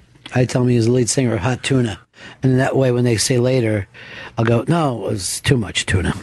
I saw a guy just wearing a too much tuna shirt walking down the street, and I'm not making that up. But here's what Jeffrey, because he jumps around all the time in New York, but the fact that hurts there is everyone is jumping around. So when he shows up, shows are already, and I'm like, because he came in late, and he's like, Ari's show was next. And he's like, well, you staying for our show? And I go, no, I just did a show with Jay. Now we're going to go over and see Jay sing on the other side of town. He's like, oh, that's too much. You can't do that. Can't he stay here and sing? Do they have anything without bread? You know, just very lean is what I'm looking for. No carbs. Like a small oatmeal that you can just feed me with an eyedropper. I can't eat that. I just can't. Ron, I can't. What else can you do? Can you cut it for me? Could you just give me blood? All right, we got a break here. Coming back very soon with our guest and a lot more Bennington Show. You ever notice that the only time that they will get rid of a song is if we start to sing along with it? But if we ignore the song, it feels like it gets louder. When I'm saying, welcome back, I just hear the song. But then if I start to sing along, they're like, oh shit, this song is playing. I better get rid of it. That's contrarian thinking. All right, this is amazing. I'm watching CNN right now. And Obama said, I agree with Trump. Those those Gold Star parents are kind of a pain in the ass. Really? That shocks me. That's really surprising. It doesn't seem like something he would say. Oh, no. I made the wrong mistake. He's mad at somebody trash talking our troops. Okay. That makes sense. That's the Obama we know and love. Yeah. Let me just say this about myself bringing in the wrong news. Oh, buddy's perfect. I'll write that down. Yeah. By the way, of all the people we met or seen again, we haven't seen, I'm very happy with the way I treated Paul F. Tompkins. Did you run into him at all? I didn't see him. I wish I had. He was over by the elevators talking to some people, and he's like, "Hey, Ron," and I go like this, "Excuse me, I'm just enjoying some of this free lobby lemon water. It's fantastic. It's all part of the package, Paul. Go grab some for yourself." And then I jumped on the elevator because I wanted to just have a Paul F. Tompkins moment, you know? Everything that guy does kills me. Yeah. When I say everything, I mean everything. I don't care if it's lasting 6 hours or 15 seconds. I'm very happy with the Those sound like a good solid 15 seconds. And it sounded very Paul F. Tompkins-y. Oh, no, I just completely... This water is delicious. I'm going to enjoy it. It's filled with lemon. He's the best. Chris, I know you're a Cowboys fan. Love him. And the word is Tony Romo showed up fat to camp. Yeah. I didn't even know guys did that anymore. Yeah, they still do. Last year, Eddie Lacy, the running back for the Green Bay Packers. The Greens. He came in fat, and they started calling him Feast Mode because he was so overweight. Yeah, so dudes in NFL, I think it's the NFL where it happens, but yeah, Tony Romo's looking mighty large. That's big for him. It's fucking big. Yeah, it's so strange because you don't see it in the limbs or the face, and it almost makes it look like a bit of a fake fat suit because it's a Could that be Photoshop? Torso. It's just like, yeah. All his weight goes straight to his torso. Yeah, he's very like torso and low hip area. You know what I mean? I just don't believe pictures anymore. This could just be it's a very strange picture. Well, what's really happened now that's funny to me is that if someone shows up fat to camp, it makes the news. But it used to be everybody showed up fat to camp. That was the reason you had camp. You know what I mean? Like they don't expect people to come and get into shape. They expect in shape people to learn the plays. Camp is all year round. You need to be ripped at all times. But guys used to come in because, like, when they were not in camp, they would be driving a truck or working construction and just living their life like a regular person. Right. And then be like, oh, shit, where's my helmet? I'm going to camp. And camp was never near. You know, they always used to put, no matter where it was, camp was always upstate. No matter what state it was. You just go further north. I've never heard of anyone who goes downstate for camp. No, that's where the games are, downstate, it feels like. Yes, the games are downstate. People live downstate. But if you got some, things you got to work out, go upstate. Get your shit together, then come back here. Get away from everything. Take some time for yourself. Up to the mountains, train. Yeah, either that or take care of your TB.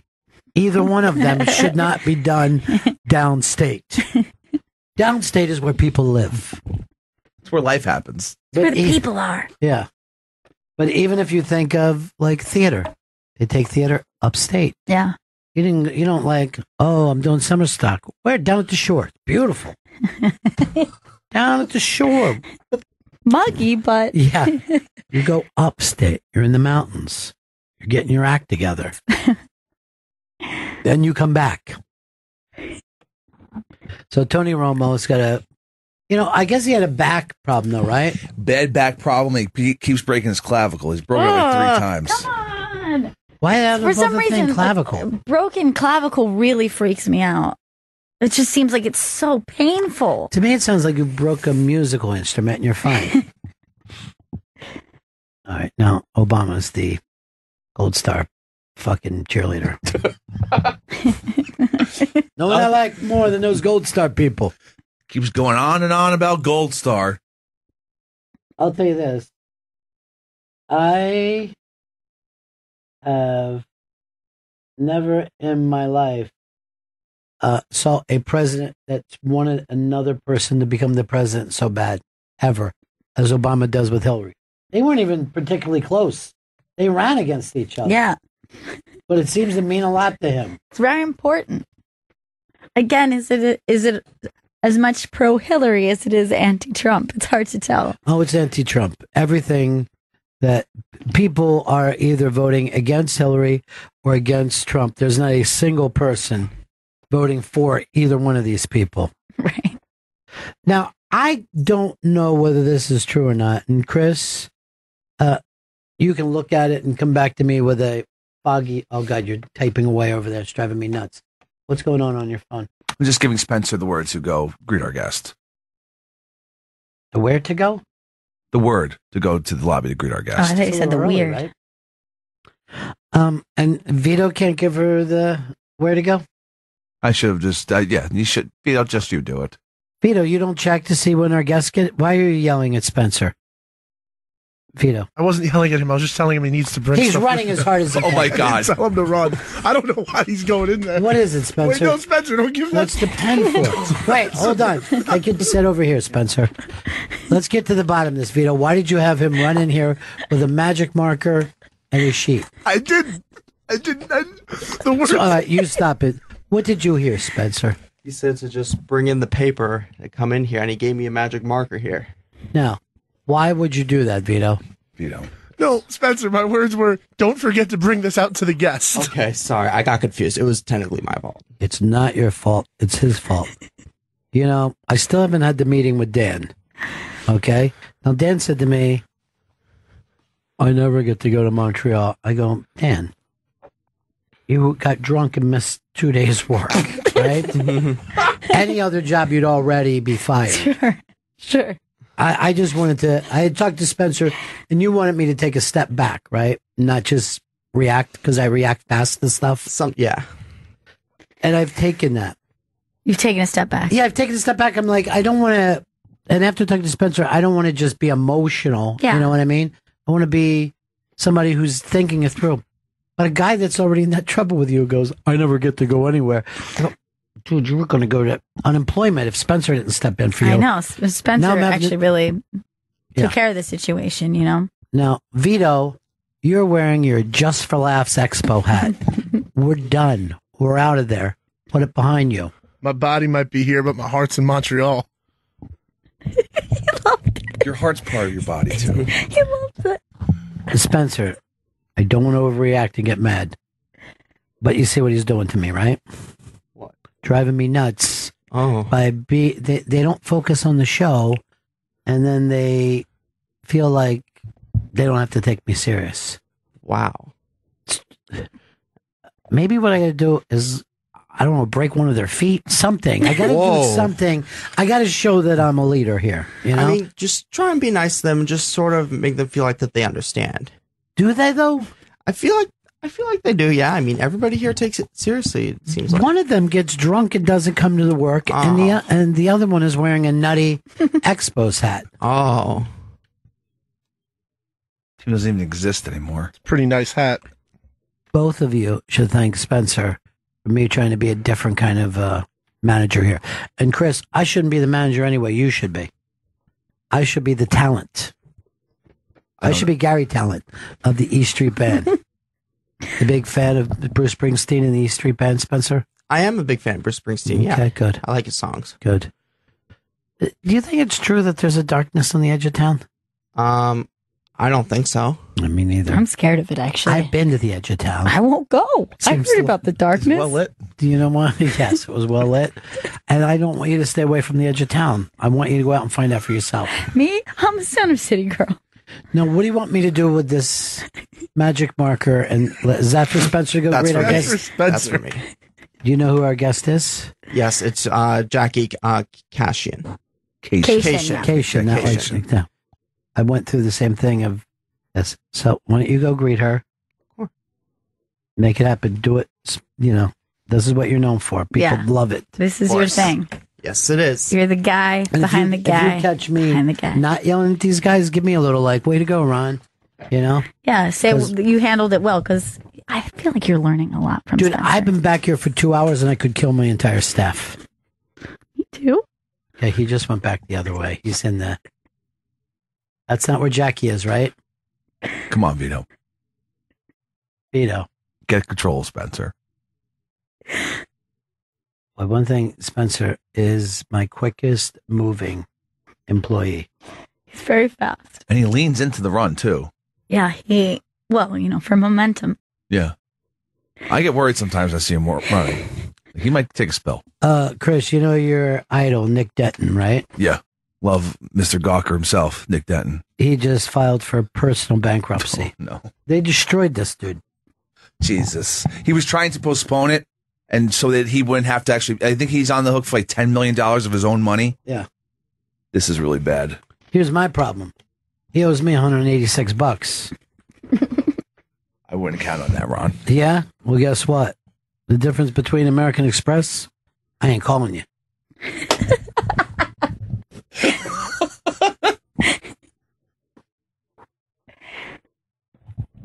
Oh, God. Enough with the gold star. I just pounded Trump today. New poll came out today that I don't believe had Hillary getting a big spike from that clusterfuck of a convention. Still, if the election was held today, too close to call. Too close to call, really? Mm-hmm. Because I know after every convention, every time, you know, a little gets shifted because people are like, whatever the last news story is. That's really what it seems like it's going to be down to. It's like whatever the most recent scandal is, it's not going to matter. I mean, even this thing with what Trump said about this soldier's, you know, family. It's big now. It won't be big. And a couple days from now, something else will be the big story. But guess what, folks? And it's not, I don't think anyone's going to be in the polls being like, this one thing. It's like, it has the feeling of just whatever the last insane. Well, you know who else they said got a big spike was Stephen Colbert, or Steve Colbert, as he's now known, because you know, he brought John back and he went there and did the old Stephen Colbert character. And then he got a cease and desist by Comedy Central, who told him he could no longer be Stephen Colbert. Really? That they own Stephen Colbert. And them put on a new Stephen Colbert. Right. You know what I mean? There should be a new guy. Hey, I'm Stephen Colbert. I would fucking watch that show. It would be hilarious. America, it's me, Stephen Colbert. Who would you cast as the new Stephen Colbert? I would have thrown a dart into any comedy club and whoever it hits, because I'm not looking to get a good Stephen Colbert. I'm just getting somebody who is not. Give me one of those wave guys that everybody hates this morning. The black guy who's always arching his back is my favorite. Yeah. With no shirt on. The guy never wants to wear a shirt. He's got a very tiny waist. He does have a very tiny waist. He's muscular but tiny. Do you see the white guy in that? Yeah. Do you recognize him? Yeah. Do you know what we saw him do that night? Yeah, he's also from the what's the other show? Goddamn Comedy Jam. Goddamn Comedy Jam. He played the sax. Yeah. He was the sax player. He is the sax man. He's all over. Jeremiah Watkins is his name. The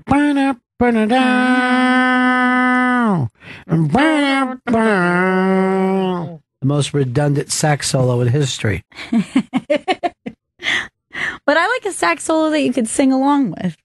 Anyway, there's a whole story on him and the Wave guys, who Twitter has been very mean to, but beloved by people in LA. The Wave guys are beloved. They do very well for themselves. I don't know if TV always captures the way something feels. Yeah, particularly, you know, live comedy. It has that trouble of like, even when it's great on TV, it's never as good as when you were in the room. You're always one back. Yeah. You're just one step back, no matter what's happening.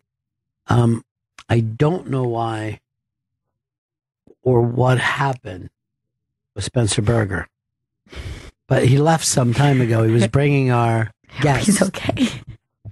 Jackie Cation. Yes, Jackie Cation. Vito, is everything okay in that room? Vito, are you all right?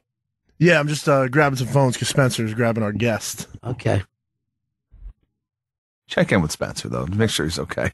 Don't keep bothering him. He knows what he's doing. He's a pro with this. He's probably just on tour. He does like to do a tour. Hey, Scott, what's up, man? Did you guys watch the roast last night? The roast battle with a wave. One guy acts like he's blowing the other guy and turns around and pukes at the mill. I did not see. shocking to Yeah. the audience. I did not see any of the roast battles. Although I only saw the Twitter this morning. Although someone did tweet me like, "Oh man, Gail, I saw you at the roast battle on TV. There's a great shot of you." I had 2 different tweets that said that. I wasn't there. Now you have to see what that person looks like. It's a weird I think I'd rather not because Make sure it's not Chris Stanley in a wig.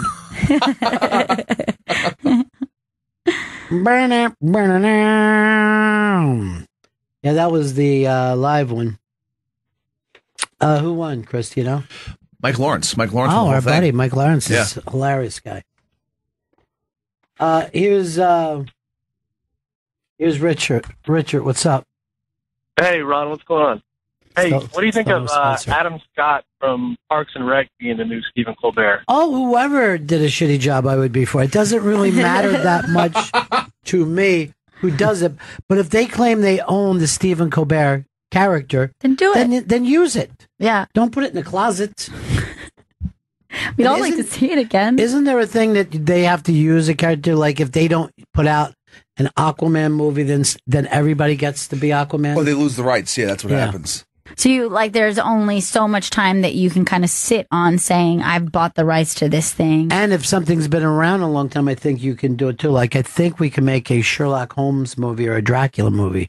Yeah. At least I know you can make a Dracula movie. Now, what about when somebody sells a screenplay? Like I know a lot of people who have had the experience of like they were like, I sold a screenplay. I've never met one. I've met but it seems like then they are like, oh yeah, it's never going to be made. They just buy it to buy it, but then I can't move on with that. Let me thing. tell you something. I've talked to someone in LA once that said there is a myth that there is a great unmade screenplay out there. They said if a screenplay was great, it would have been made by now. And I've heard from so many people that someone wrote a great screenplay and it never got made into the movie. Because you ever noticed they never said, look, we found a screenplay from 1993 and we're making it now. Yeah. It's never happened. They'll remake movies, but they won't find one in a dumpster somewhere and then make it. We should research that and look into it.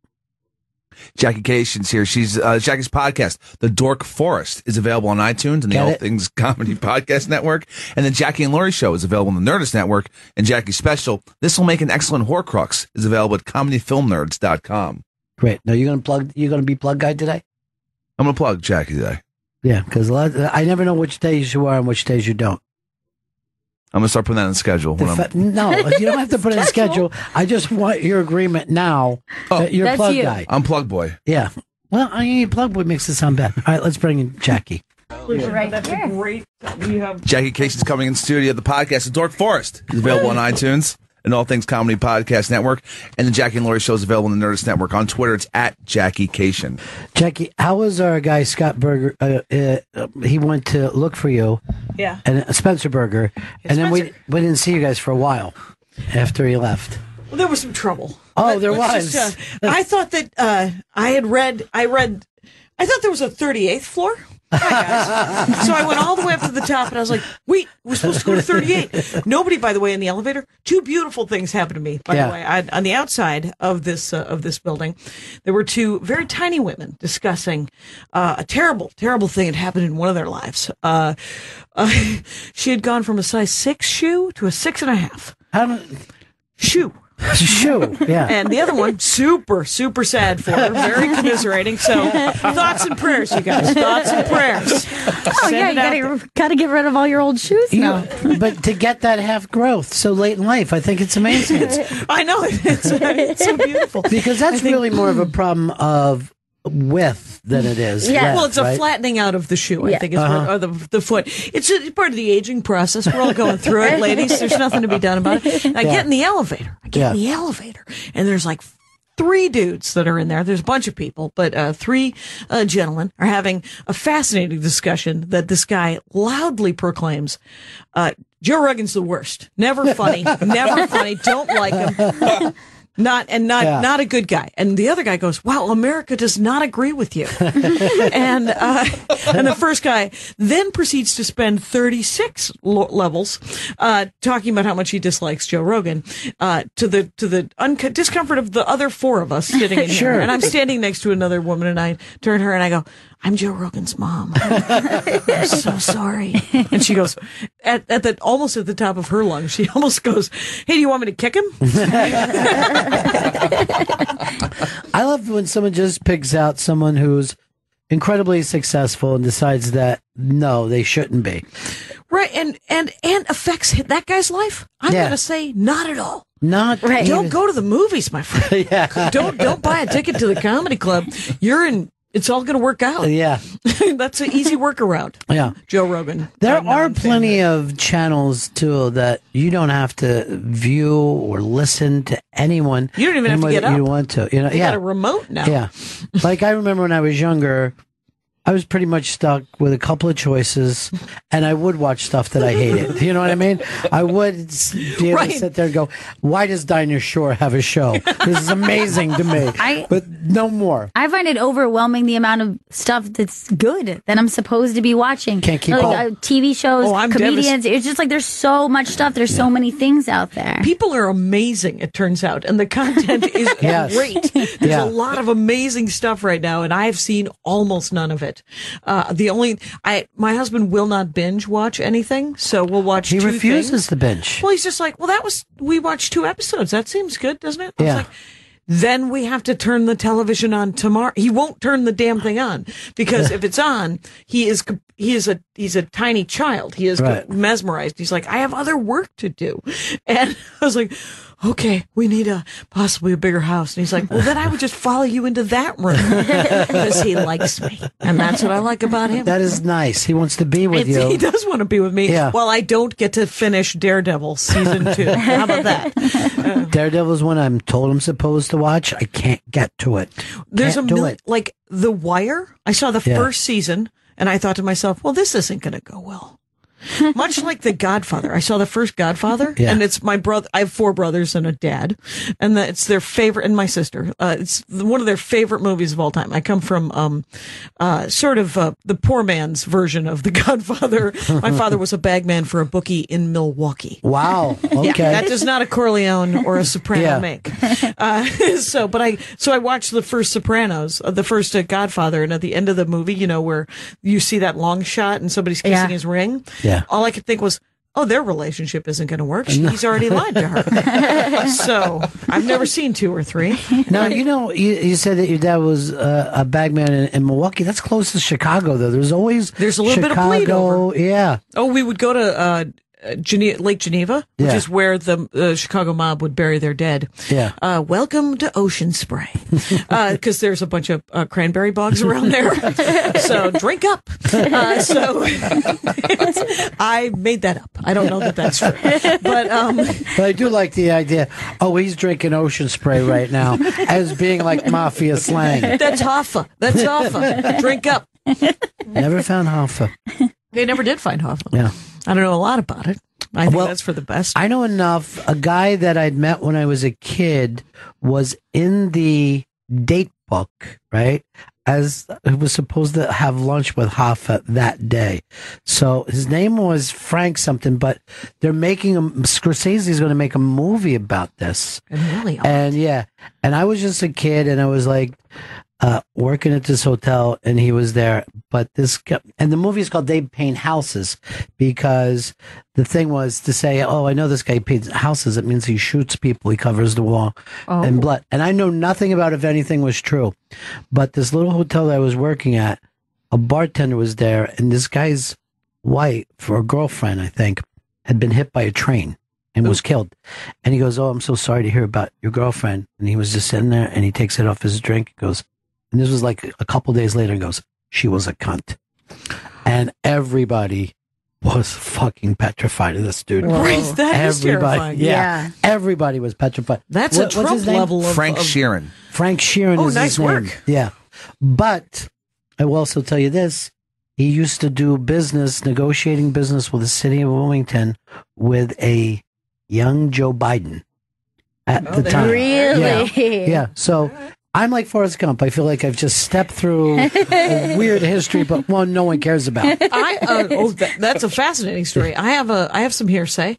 Yeah. I was drinking one time over in Studio City, California. It's in the Los Angeles area, Sure. at a place called the Steak Joint, spelled with a Y. And I used to go there and sit at the bar and pretend that I was going to eat and not just drink. And there was another career drunk sitting next to me, and he had the greatest story, because this is on Moore Park. Wait, it's on Lancashire and Moore Park in Studio City. There's a giant Catholic church right there, like cathedral size. And he was telling me, I was like, what's weird about that Catholic church? The doors are always open. It's a beautiful thing. When I was a kid, the churches were never locked. You could kind of just, I'm 100. So, you could just go in and pray if you wanted to, or meet somebody, or find a priest or something. And this church still has that. It's also about a half a mile from Bob Hope's house. And he said, the weird thing about that church is that, they call that, and this is total hearsay, but it's the greatest story. He said, it's the church that Bob Hope's infidelity built. Because Bob Hope was Church of England. His wife was Catholic. And supposedly every time he had an affair, they had an agreement that he had to donate to this Catholic church. The biggest Catholic church you've ever seen in your life. It had an auditorium and a basketball court and parking lots and another, across the street. And so every time I pass it, it's gorgeous. So if you ever... Well, let's say this for Bob Hope. His money well spent. You know what I mean? It's not like he wasn't making top dollar for 50 years. Exactly. At that point, you think everybody wins. Right. He does what he wants to do. They get a nice church. Right. His wife likes the church. Right. And they're just building... There was a blank lot, like an empty lot across the street in Toluca Lake, across from the compound. Yeah. Where it's this giant house. It has a 3-hole golf course on it. And it's this giant, kind of mansion-y thing or whatever. And, but across the street from it, there's an empty lot. And supposedly, according to this guy, she would always threaten to build a convent there. And then he died probably 5 or 6 years ago. And, they just sold that property, his kids or her or somebody. I think she's 102. And, so they're building some sort of mansion. I like that we've turned this into weird stories about famous people. You know what I mean? For 100. Yeah. But we all wait till the people are dead before we start to tell. I don't want to get in trouble. Yeah, I don't want to. But Joe Biden was there too. Yeah. But the guy's supposed to. He's been canonized recently. So, but I do like the fact that at a certain point you can tell those stories. Like you haven't been able to tell that Bob's Hope story when he still basically had power over NBC. Oh no, Yeah. and I wouldn't have. Yeah. By God, I would have known what side was buttered on that. But I remember hearing a long time ago from Cheech and Chong that they thought that they were so edgy, and then when they would get invited to these things, they found out, oh no, all these guys were on pills. It just wasn't in their act. So if you went back to all the older guys, there were always drugs around. Yeah. You know? It's funny, it's the same idea for anybody who chooses to work clean. Then they any comic that's like that. People assume that they don't either. Not only they're not like that, they don't even enjoy that other type of comedy, or that they don't communicate, and they'll just human. be like, And someone like Brian Regan is consistently asked, so you don't swear or even think in swear words, or you're just the Captain America of and he's like, no, I am a person, right? And if I hit myself in the hand, I'm sure I'd curse it up, and it's just it's a choice. It's like as a style. It's just like anything. And he just doesn't tend to write jokes specifically. Brian Regan, who's one of the greatest comics in the world, genius, but he just doesn't tend to write anything about bodily functions or sex, and he doesn't tend to curse. So people are like, oh, he's super clean. But if you listen to his material, it's plenty dark. There's still adult content here. He's a stand-up comic. I don't know who's bringing their 7. I always think that certain comedians, and I would put Gaffigan and Regan in the same thing, that they're also fighting off anger underneath. Like both those guys, if you look at them, there's something pushing where they could snap. You know what I mean? Like they're almost like the guy falling down, where a bad day could just set them off. I think Jim Gaffigan would be the first to say that he eats his emotions away. But it's always funny when they're Nobody has more food jokes than that guy. And his entire the Interrobang has done a thing where you could go and eat at all the places that Gaffigan eats on his TV show or has mentioned, and it's a fantastic list for anyone who doesn't live in New York because it's really like the best comfort food places. Just one comfort food joint after another. You don't see them at fast food stuff. They're just really like I've watched that show before, and I'm like, where do they sell those quesadillas? Let me write that down. I definitely. Someone should send me that link. It's Jackie at JackieCation.com. Yeah, make sure Jackie gets it because I'm only here for a week, and someone was like, "Well, where are you staying?" I was like, "I'm staying at a Hampton Inn. They got a free breakfast. It's a cup of waffle." And they're like, "Please never eat at a Hampton Inn in New York City." And I was like, "You don't understand. I believe I'm saving $7. I'm a comic."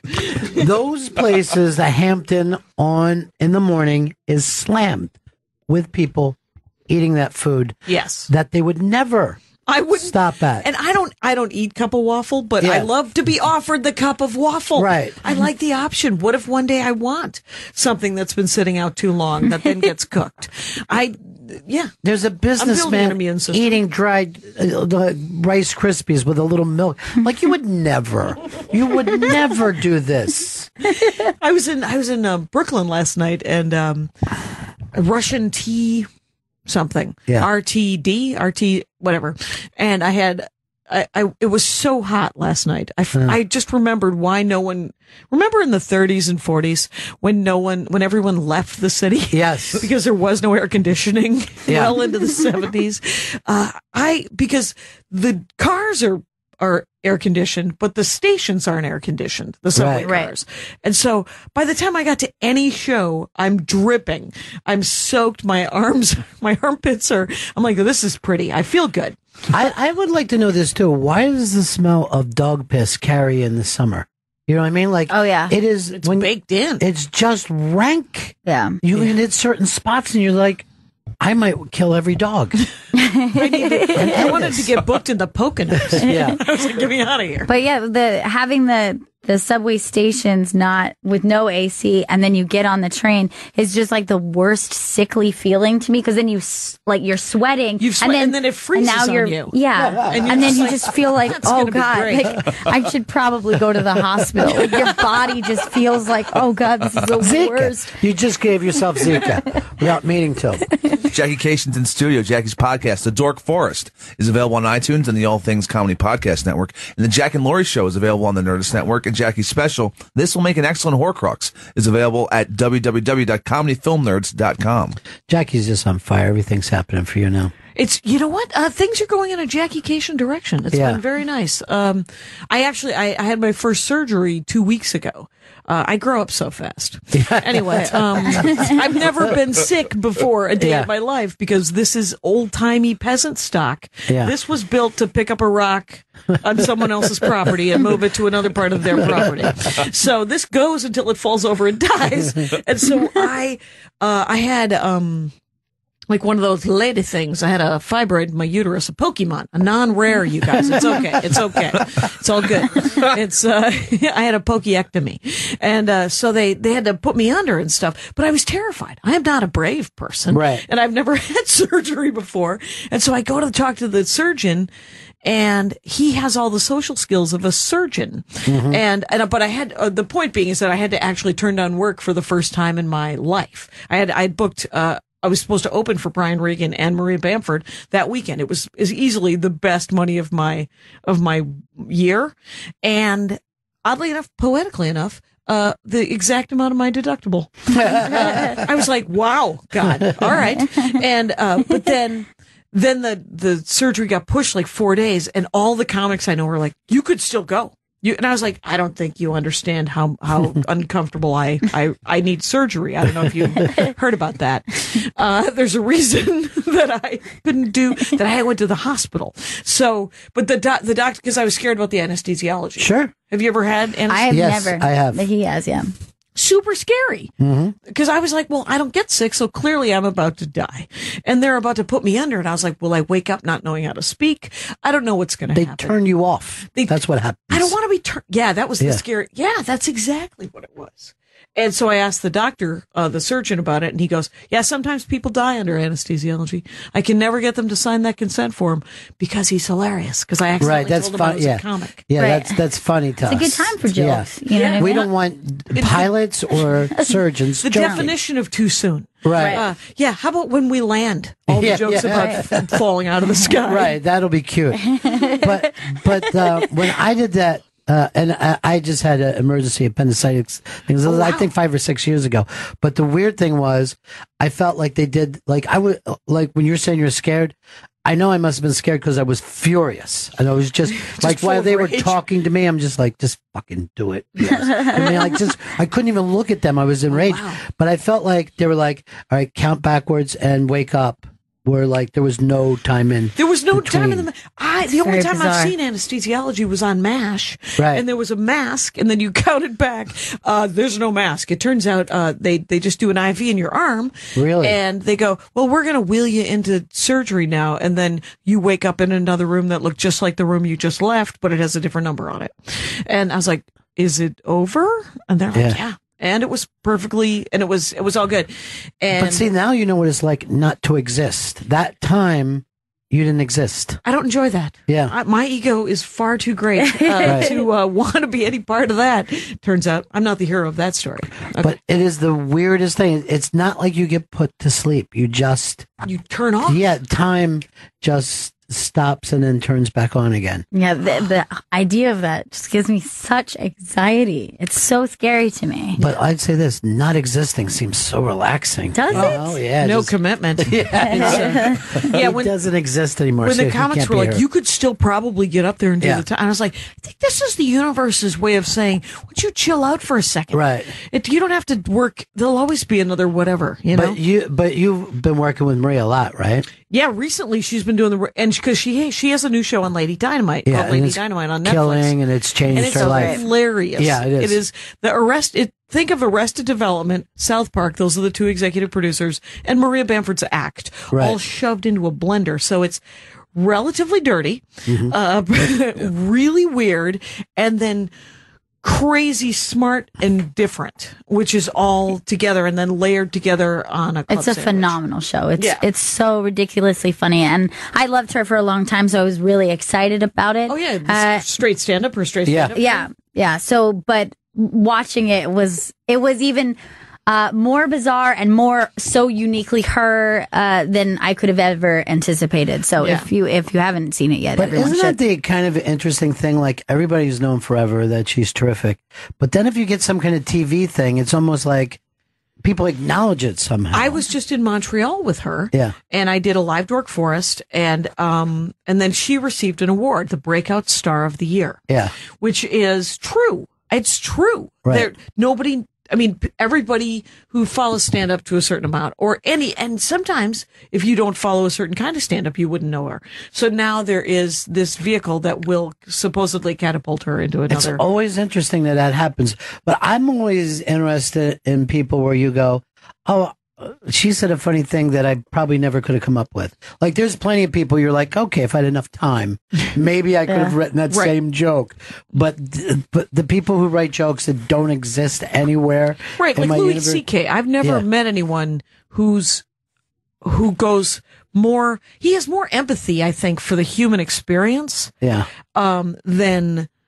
That like the dark side, sort of like very much an unwanted thought, right? Where he will examine it, and the third act of every joke of his is him deciding whether it's worth working on or not. Yeah, and that I think, and whether he chooses to work on it or he chooses to go, oh well, that's what I'm like. It's always got a punchline, and it's always great. But Maria does this thing where she comes up with these parts of our lives that aren't spoken of, you know, that these problems that people have. And in her case, it can be mental illness. It can be social anxiety. It can be unwanted thoughts and stuff. And there's always a punchline. And it's like when I'm in lecture mode. You put a nickel. No, I love it. I love it. Sarah Silverman, when she first started, when she sort of had her breakout year, right? And everybody started saying, she was like, well, she's dirty and racist and weird. And people tried to copy it. And there's no way to really copy what it was her and Zach Galifianakis that year. Yeah. And they both did things that were racially sort of on the edge, and they were making these statements. And so young comics would come up and they're like, oh, I should do that. And you're like, no. Even with Sarah Silverman and Zach Galifianakis, it's hit and miss until they find the right punchline. Yeah. So if you're brand new at it and you don't know why you're coming at that angle. Yeah. Right. Well, yeah, you're right. Neat. You never want to use Dice Clay as a starting off point. No. It took him years to figure out how to do what he does. There. Yeah. But that is true. But I don't know if anyone ever worked on the, as you call it, unwanted thoughts. Yeah. And she does that. And normally it would be terrifying to people. Sure. But imagine the power that you get if you go, oh, this kind of reminds me of what Maria's talked about before. Right. Yeah. And you're never alone. I mean, it's one of that's what she should name her next album. You're never alone. You're never alone. Yeah. When she talks about that in her act, it was like the first time I'd ever even thought of it as that concept. And I experienced that just in a different way than she does, because she often is like, I want to like thinking about chopping up my family and like having sex with their bodies, or like, you're just like, or for me, it's more just like, what is the worst possible thing to happen in this circumstance? Oh, right, and then believing that could be a possibility. Right, like whatever the worst thing is that could happen. They're just like, oh, what if I just tripped and this pen went through my throat or something? You're like, why am I thinking about that? Like, why would you even have that thought? I will not hold a baby while standing. I will not hold a baby under the age of 3 months old while standing, because I am afraid I'm going to football spike the thing, or I'm going to trip and fall and kill it. Right. And first of all, it's not an it, and second of all, I'm not going to do that. But I'm scared that I'm going to do it, so I'm like, seated, hand me baby, hand baby back. It's your baby. So. You know, when we were up in Montreal, a couple people told me that they had slight meltdowns just going through customs, like over-explaining and honestly feeling. And I'm like, you don't fit any profile. Oh, yeah. You know what I mean? You're a middle-aged fucking nobody. Just calm down. I had a moment going through customs on the way in where, they're doing that like, is this for business or pleasure? Yeah. It's for business. What are you doing here? Just for laughs. Oh, yeah, I have a radio show. Cool. Sirius XM. And they're like, what channel is that on? And I was like, and the woman hears me stuttering and starts to just look up from the paper like, uh-oh, like what's weird about it? And I was like, it is a station channel. I mean, you can say anything, though. You can say 3. 90-something. 3. 90.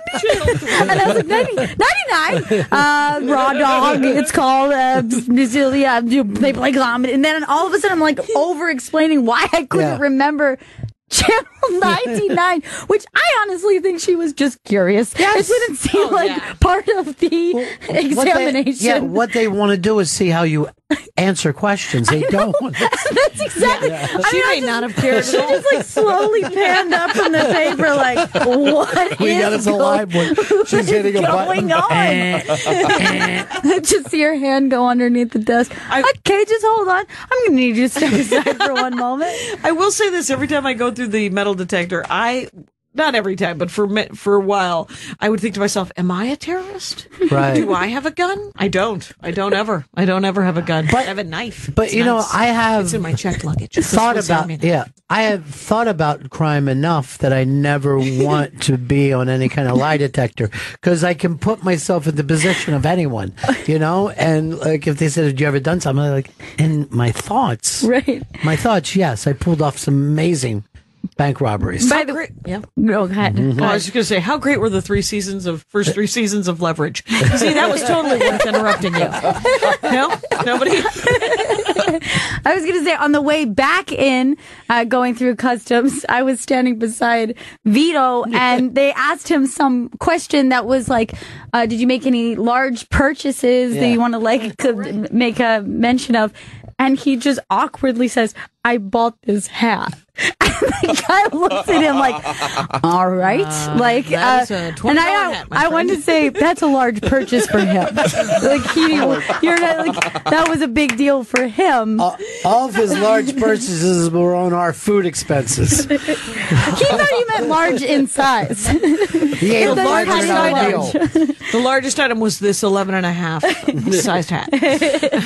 We got to take a quick break. Can you hang out? Sure, I can hang out Great. for a sec. Jackie Cation's in studio podcast, The Dork Forest, is available on iTunes and the All Things Comedy Podcast Network. The Jackie and Laurie Show is available on the Nerdist Network, and Jackie Special, This Will Make an Excellent Horcrux, is available at comedyfilmnerds.com. We'll be right back. This is Bennington. Welcome back to Bennington. Jackie Cation's in studio, Jackie's podcast. The Dork Forest is available on iTunes and the All Things Comedy Podcast Network. And the Jackie Laurie Show is available on the Nerdist Network. Jackie Special, This Will Make an Excellent Horcrux, is available at comedyfilmnerds.com. Chris, that was the angriest anyone has ever come back to a show. It was almost Welcome like, back. God damn it. This is Get like up. criminals come back to jail. Welcome back. I knew you'd be back here, asshole. Get on the internet.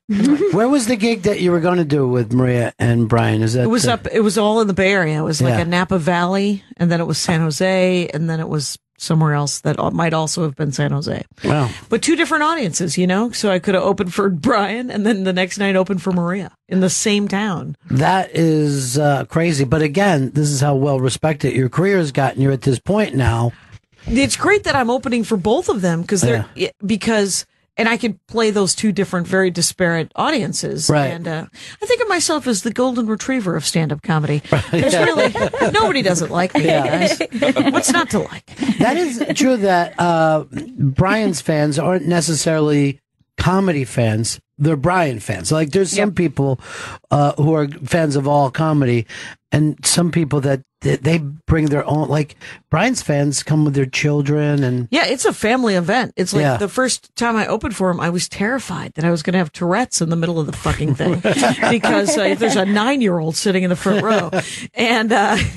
I once saw a magician do a 5-year-old birthday or a 9-year-old birthday party. Yeah. I think it was a little older than 5 because the kid in the front row, magician's doing magic. The whole time the kid has his thumb down, and the magician just has to do his hour. And so that was going through my mind when I got on stage. But luckily for Brian's crowd, to some extent for the kids, my husband's a video game designer. Really? And he makes games. And so even, I'm talking about my dad, their parents are excited. I talk about, the things I talk about, and then I talk about my husband, the video game designer, and the children are like, oh, video games. Right. What kind of video games? I'm like, well, you don't know any. that might sound exciting, but that kind of work is really It's next. intense. Yeah. Yeah. And he has kind of the best job. Like when he's worked on all kinds of games, and he's done the grunt work as well, but he's not a programmer. Right. So it's not a 90-hour-a-week job. And he's done a lot of production as well. But for many years, he was just the guy who would write the story. And then the artists would have to draw the monsters, and the programmers would have to do that. And then, for years he was the level design guy, where he would do the puzzle. So Right. he got to do the funnest part of all of it, and not do. And it was a grind, I'm sure. Yeah, but the coding part is difficult, but the other part sounds like show business. Right. You come up with a great storyline, and then you also, the thing about it is, then I guess you got to write so many different things if the stuff doesn't happen one way, right? Oh, right. Yeah. That's sort of like a D&D kind of thing. Right. Because he is all about games. He is in the 90s, a lot of guys were doing jokes about how you should never ask guys what they're thinking about. And I had never dated anyone. So I didn't know what boyfriends were like. Oh, yeah. I'm not saying I didn't get some action, you guys. I used to get drunk and take my life into my own hands. Let's do this. And who needs a tune-up? Cation does. Anyway, you know what they say? That is so blunt. It is very blunt. It is. It doesn't matter how big a feminist you are, by the way. If you're having sex with strangers, and I was, there's always an awkward moment when you are having sex with a stranger when you cannot help but think to yourself, "Is this where he kills me?" Sure. It's very awkward, and by the way, impossible to have an orgasm when you're poised for flight. So I would have a good time, but I would never have all the good times. when my friend decided, like, midlife, that he was gay, and then I'm like, well, now you. And he's like, well, I'm attracted to twinks, but I'm afraid that they could hurt me or kill me. And that's the first time I thought, oh, women think that all the time. And I'm somebody who's a father. Right. Never occurred to me. Well, it's a huge reveal. Baratunde, Thurston. Thurston. Well, fuck it. It's called How to Be Black. And he used to be one of the head editors over at The Onion. And he's a comic. And I think his name is, whatever. It's called How to Be Black. And I read it. And it was this whole thing about how to be the black friend. And it was a sort of anecdotal about growing up and being a black guy going to Harvard. And there were all these huge reveals where I was like, oh shit, I've done that. And I don't, you don't know until you know. Right. And it's not anybody's fault. It's exhausting when dudes say weird shit to you. And you're like, yeah, that's something people say. And, but that whole black thing, I remember, and it was only about 10 years ago that I met this really great, black girl. And I'm like, I know who would be perfect for you. And hooked her up with my black friend, and they both went, "Oh God, really?" And I'm like, "That's it, right? That's it." I just made you guys. I thought of you immediately. You know how they're animals. It's you are polka dotted. I have this polka dotted skirt. Yeah, that happens a lot. Especially people who have like one gay friend. Right. Like they'll be just like, I met another gay person, so you guys can have sex. Finally, yeah. Right? But you know what you were saying about it was killing me. What you're saying about women and just the fear factor of having sex with a stranger. It's like always funny to me when I meet a guy who's just like, yeah, I was at the bar, and then her friend was like cock blocking, and I was like, oh, she didn't want her friend to be murdered. Like that's really she like because there has been that thing where for decades you're like, I want you to have a great time, but please don't kill my friend tonight. I know that she my friend is so killable. She's so killable because she's super fucked up right now. Tiny, no upper body strength. And why doesn't she give you her number? And then maybe you guys can try to do this half in the bag instead of completely in the bag. That is hilarious, though. Jackie Cation's in studio. Jackie's podcast, The Dork Forest. It's available on iTunes and the All Things Comedy Podcast Network. Jackie's special, This Will Make an Excellent Horcrux, is available at comedyfilmnerds.com. And the Jackie and Laurie Show is available on the Nerdist Network, and on Twitter it's at Jackie Cation. Now, does it bother you too when you would see like a girl leave with a bigger guy, like a Vito? Like, does that even seem more dangerous? Like if they're, or do you go for personality? Yeah, it's usually personality. It's like number of chains the gentleman is wearing. Right.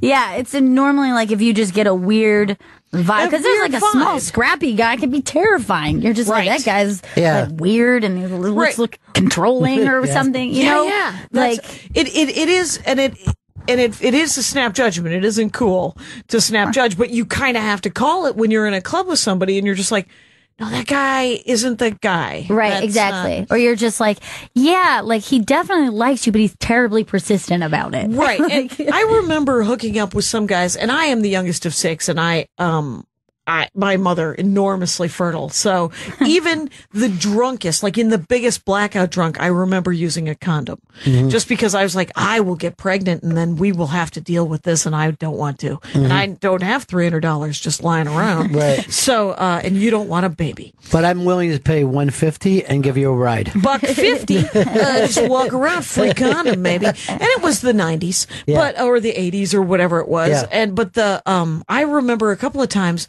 where, I remember one time where the guy didn't have a condom and I was like, dude, you got to have a condom. And he's like, well, I'll go get one. And I'm like, I am so drunk. I'm going to be passed out by the time. It's not going to happen. That's what I'm telling you. And, I know me. I know me. We have a small window, 20 minutes here. And it would have been great. And that guy was, I was always lucky in those situations, and it's not luck because there are many adult men who can take the word no as a complete sentence, and and you don't get a trophy for it for not raping somebody or not shaking your baby when it won't shut up. You don't get any sort of a plaque, but I do appreciate. There's part of me that does appreciate those guys and go, oh, I was kind of lucky. Everybody who I couldn't have sex with because it just wasn't going to happen was like, oh, okay, I guess we're not having sex. That's a bummer. There are, and has been used as a defense of what was this guy supposed to do? He got an erection by the time she said no. Right. And it's very difficult. Like, that's the exact thing of when somebody says, oh, please. Yeah, she was drunk, but she went home with him and then like whatever. And one thing leads to another. When is he supposed to stop? When she said no. When she said no. And then reintroduce yourself to your left hand. Right. And it'll all work out. It's called back off, jack off, gentlemen. Just make it work for you. If only I embroidered. Now, you brought up being a feminist. You're a feminist. Do you see this Hillary Clinton thing as a breakthrough for women? Is she going to get It's a goddamn miracle is what it is because that woman, it's like someone who's been in stand-up comedy terms, and everything she's been featuring for 15 years. And she's never been allowed to headline, and she's more than qualified. And the thing is she'll do her time. If she gets elected, which at this point, she's the only one actually running for president, people. Anyway, but if she's elected, she'll do her time. She'll have like I would do my time, and people will like it. They won't like it, but they will leave going, oh, well, that was stand-up comedy. Or they'll leave going, oh, well, we're still a country, and she didn't break it. And it'll be, so there's no, and the fact that, like in the things that she went through, like the fact that Harvard wasn't co-ed until 1977. Women couldn't get their own credit card under their own name until 1974, 72, something like that. You had to have your brother or your dad or your husband co-sign to get your own fucking credit card in 1972. That's insane. Now, do you think young women understand what you're saying? Because I don't hear women talking about it that way. Like, you would think in the way that Barack was amazingly, black people were like, this is great for all of us. I don't hear women saying. Which is interesting because she ran at that same time, and everyone was very excited to jump on that. Everyone was like, oh, great, we've been waiting for this for a long time. We've been waiting to have a black president. Yes. Nobody was saying that then. So it was only when we got that out of the way, they're like, now we want to pay attention to that. Just think of all the racism that has come up over the last 8 years, right? Yeah. And racism isn't acceptable at all. Everyone's like, oh, you shouldn't say that. No one has ever said that about sexism. People are constantly like, bitches, man, what are you going to do? Yeah. And everyone laughs. And if she wins, it's going to be 4 years of, oh my God, it's another cunt joke. Thank you, Scott Baos. Thank you so much for your idiot attitude. And and I'm used to it. And I'm just sort of like, do you think that keeps women from really talking about this out loud though? Because like I said, it's been hard. If she would get the same percentage of women vote that Barack Obama got a black vote, we wouldn't even be discussing an election. It'd be over. It's hard, but it's, Larry Wilmore, when Obama was running in 08, he's, I don't even know if this is, talk about hearsay. I heard this, it might be apocryphal, but he said, I tried to explain for about a year why I was voting for Barack Obama, using his talents and his skills and his policies and these things that I believed in. And then I stopped. And I just started saying, is he black? I'm black. I'm going to vote for him. And that's close to where I'm at with Clinton, right? Because I'm like, she is pro-children's, rights and has worked for them for decades, pro-women's rights, and is for gun control. Very basic, very simple gun control. Not your hunting. It's going to be fine. But yeah, she's made mistakes, and we've all been like, oh yeah, I don't like those either. But she's still working on those three things. If you want to call me a 3-issue voter, you want to call me voting with my vagina, you can do it. Or you can call me whatever you want. I've been called worse. Are you kidding? Frat boys chanting lose weight. What the fuck? I don't care. Do whatever you want. Knock yourselves out. But the glass ceiling thing is real. Amazing. It is absolutely amazing. And when you were bringing up those things, I mean, this is the age that I grew up in. This is the stuff that I lived, in my life without people even so much debating it. So when Gloria Steinem or whoever came along, people have no idea how long that stuff was talked about. And the minuscule sort of steps forward that took, and everything was like a huge deal where you're like, wait, are you kidding me? I get to go to Princeton or it's huge. It's huge. And so, and we literally had to elect in the most sterling member of the African American community in the United States of America for him to even become president. And as a woman, she's so overqualified. She's still running against the biggest fucktard in the world, and it's still iffy. Are you kidding? I'm gonna bury someone in the sand and paint their feet with honey and let ants crawl all over them. I'm so full of rage sometimes, but other times I'm just like, well, shit happens. I don't know what to. It's like when you're sitting around the green room and some dude says, if you had to fuck somebody in this green room, who would it be? And you're the only woman in the room and you're like, oh, I'm exhausted. I don't know. That chair? Is that something? Someone in this green room.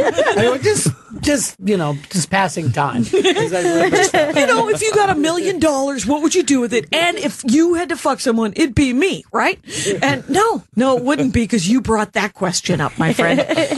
Oh, you better be funny when you get on stage, you banana head. Jackie Cation's in the studio. Come out and see her, yeah. Please find me online. We're wrapping up now.